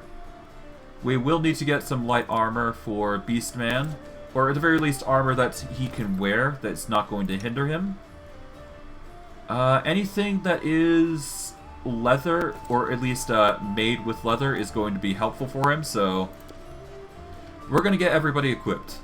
That's the first focus right now. Now, I do believe witches and other people do not get those benefits, so we have to keep that in mind, but otherwise we should be fine to do what we want. So, first and foremost, let's see. So, we go by character, we're going to go into their abilities here. We're looking at, let's see. Okay, there's no armor proficiency. For Beastman, we have... It doesn't specify. Okay, hold on. Let's go into class, I guess. No, we don't go there. It's Druid specifically. Druid proficiency. Here we go. Let's see. Light or medium armor, but they are prohibited from wearing metal. Okay, so as long as we don't wear metal, we should be fine. As for weapon proficiency, yeah, we only get simple weapon proficiency with a witch, so that is the only limiting factor. And yep, okay. So Beastman is the only one who needs armor. Show me your wares. We will sell most of everything here because we can't use them. We will sell the ever-burning torches, keep marching terror because that will be useful later. Okay, deal. Let us go into armor. We're going to go price in descending order. Breastplates, no. Deceiving facade, no. Armor vigilance, light armor leather, no. Okay, banded mail is a metal armor, I do believe.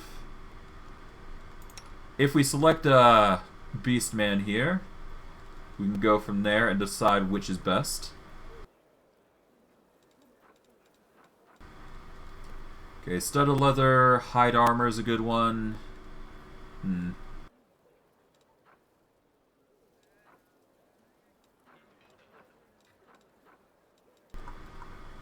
Yeah, I don't see anything any good ones. The closest I can probably get is armor vigilance, but I don't think that's gonna help. So yeah, Beastman's currently in a situation where he's probably gonna need some more AC somewhere. Not sure how I'm gonna get that with his wisdom, but we'll see what we can do. We'll probably find something somewhere, but he's probably gonna be one of those types that's just gonna have a high HP, and we're gonna have to give him an ability that is going to make him rely more on his AC. But we'll see. We don't need to worry about formations. Let us see our journal real quick, and we'll see what quest we undergo. We've got a lot of quests to go over. But yes, companion quests come first. Let's see. Find Jana Aldori, Sila's friend. Alright. We've got a few other things. Okay.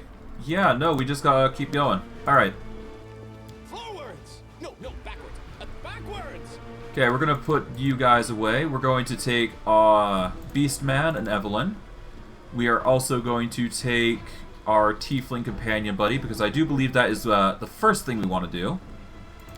And we'll go from there.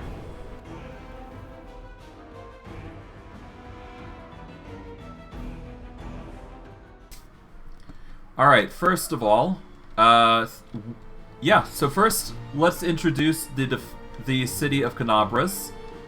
The first map we will be doing. Okay, so traveling around here is not going to take too long, so keep that in mind. But we want to focus on the Thiefling hideouts, I think, and then move our way down here. We do not need to bring certain people, but we will need to bring Camilla there. But yeah, the only people we need to bring is our Tiefling buddy, and we need to go to Camilla's area there soon after. So Camilla is probably going to be the only person we bring after we bring Woljif over to the Thiefling hideout, and we'll go from there. So we're going to do a quick save here. And we're going to start by going this direction. It's going to take an hour, but it's not going to be that bad of a travel, because it's rather efficient. Okay, we failed to sneak past the enemies, so now we fight. We're going to have to try and get our stealth up significantly, but we shouldn't need to worry too much. Alright. We're going to go with cold attack. We'll have Panther... Well, no, we'll go with Beastman here. Rampage is a rage buffer. We got Entangle, so we'll put that there. I guess we'll put this here, and Wild Shape, Wolf. We can use this now if we want, but we're going to save it for later, for a rainy day. Instead, we're just going to go Rage. We'll get Panther to charge there. We'll get Beastman there. Woljif will just be on duty. Gonna back off with Skeletor here. Off with your head. Okay, back off. There we go. Slice. The head. Okay. There we are. And there we go. Fight's not that bad, as you can probably guess. Now, of course, we could just go through this area, you know, lickety-split, but there's no reason to. We should probably change the setup, though. We're gonna move, Alright, Skeletor's gonna go here. Panther's gonna be... Well, I guess we'll do this. We'll put this here. We'll do this. I guess we'll do that and that. There we go. This is prime fireball range, although we shouldn't need to worry too much for now, I don't think.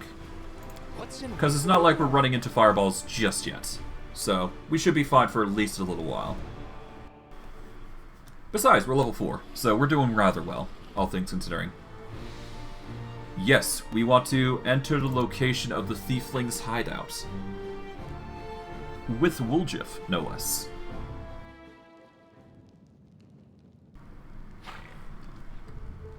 Alright, let's do a quick save here.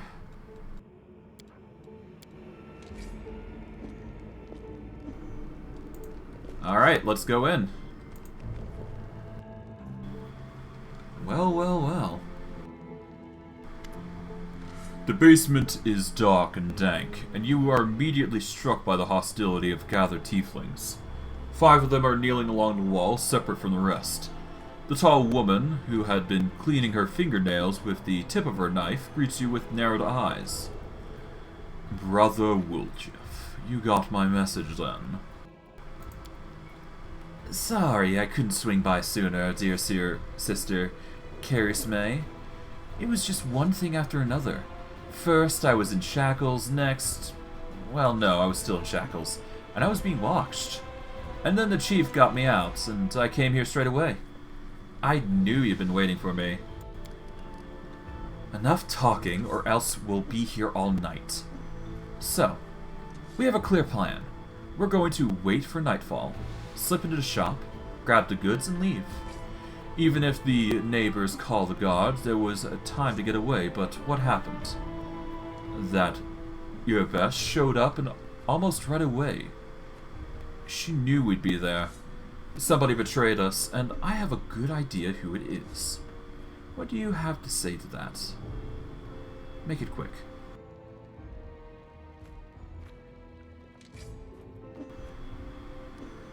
Do you think Woljif knows the name of the traitor? Kresme turns to you. He speaks. I thought Woljif only brought you so he'd have some time to hide behind before things went south. Yes, he knows the name of the traitor. Every gang that Brother Woljif has been a part of has very quickly come to an end. Their hideout location was passed to the guards, or their competitors found out where they could ambush them. Woljif is the only one who always comes out smelling the roses. If you think about it, you'll come to the same conclusion as us.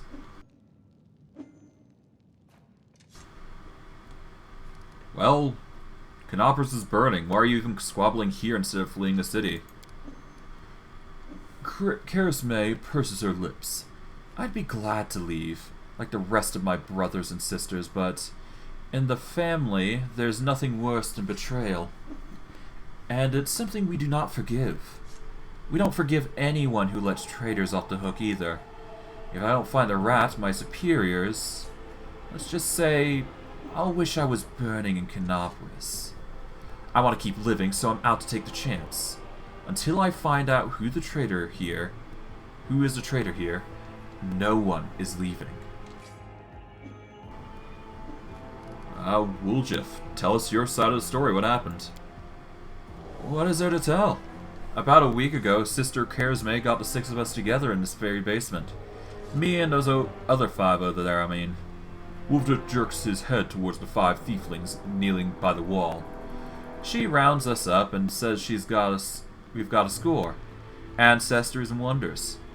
The one place nobody's ever been able to hit. The place that's guarded by a golem. But now, a powerful scroll that would knock out a golem just happened to come into our possession, along with a tip-off that the shop owner would be gone on a particular night. All 6 of us know a bit of magic, and we know that any enchanted junk will sell for a pretty penny. So we're in. And the most important thing was that none of us was to be hanging around the shop ahead of the job. No cashing out of the place, no calling attention to ourselves from either the golem or his master. This job was top secret. That's all true so far. Go on. We did everything right, with the locks and the golem. I picked the lock, I remember it clear as day.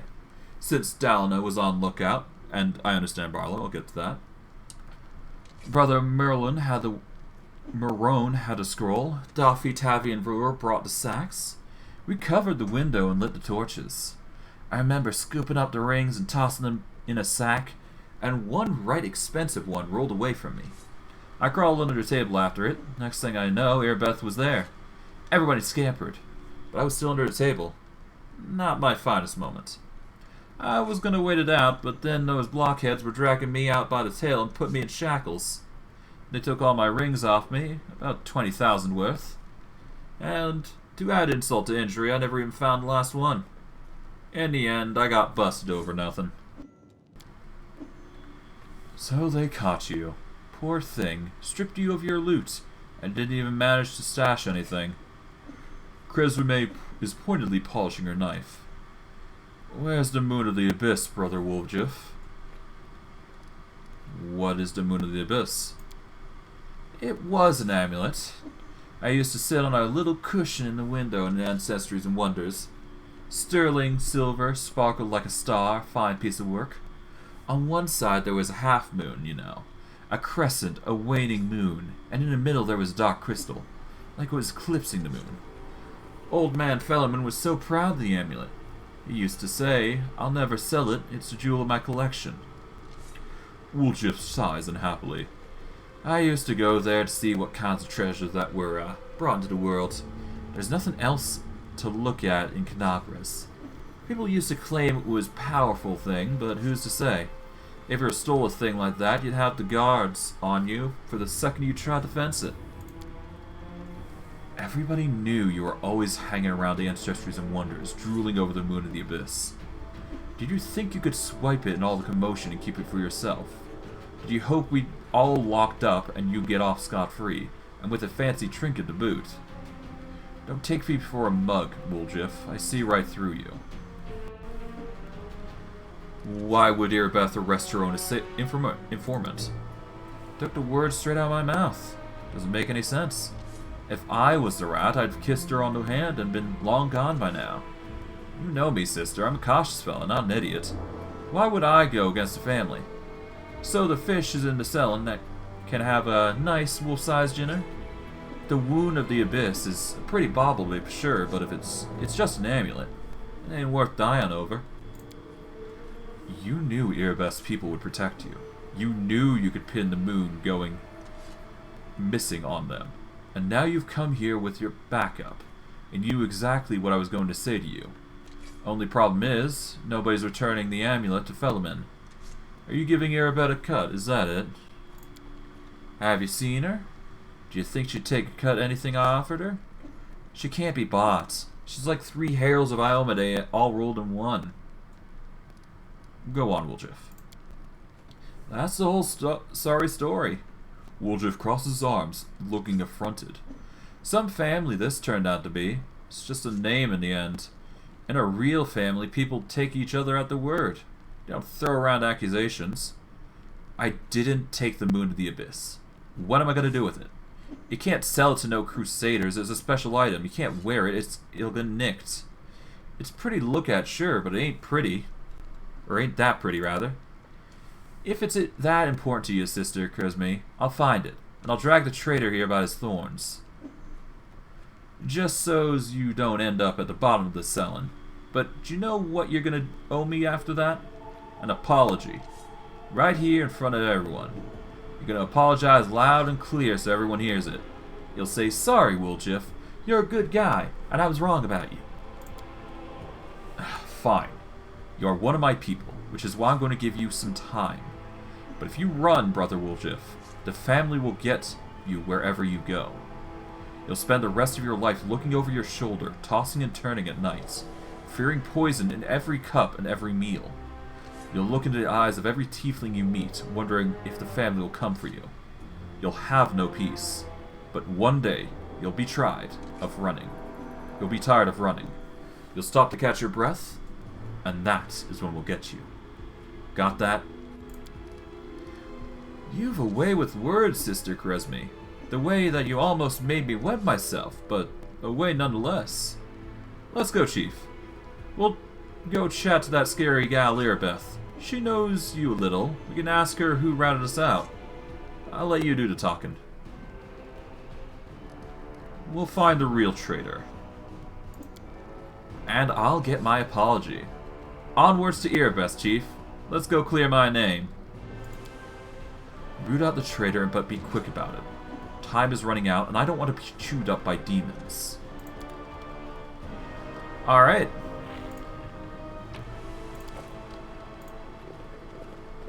There is a few things we can grab over here, so we're just going to do that real quick. But I'm going to have to wrap it up here, unfortunately, because I've got life stuff to do now.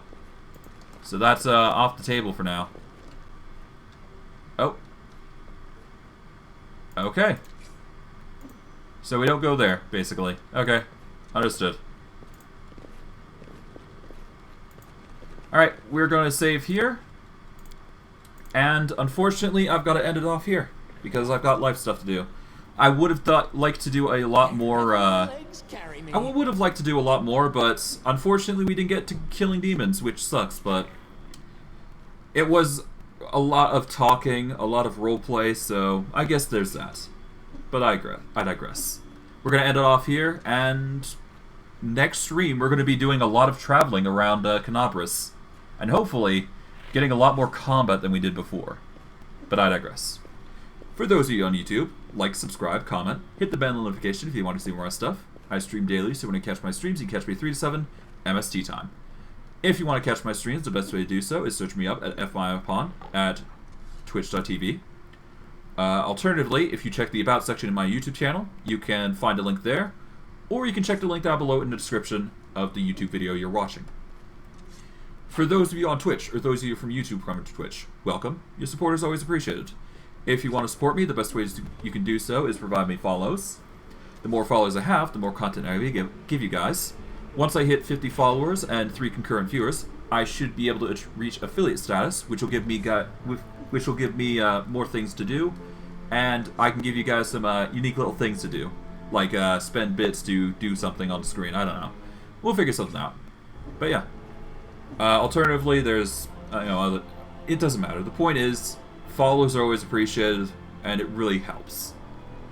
If you want to find out my YouTube channel to find my older videos, the best way to do so is either search my YouTube name, FYMyPawn, on youtube.com using the search bar. Alternatively, you can scroll down from the Twitch stream, and you should see a YouTube photo. Click that, it'll direct you to YouTube.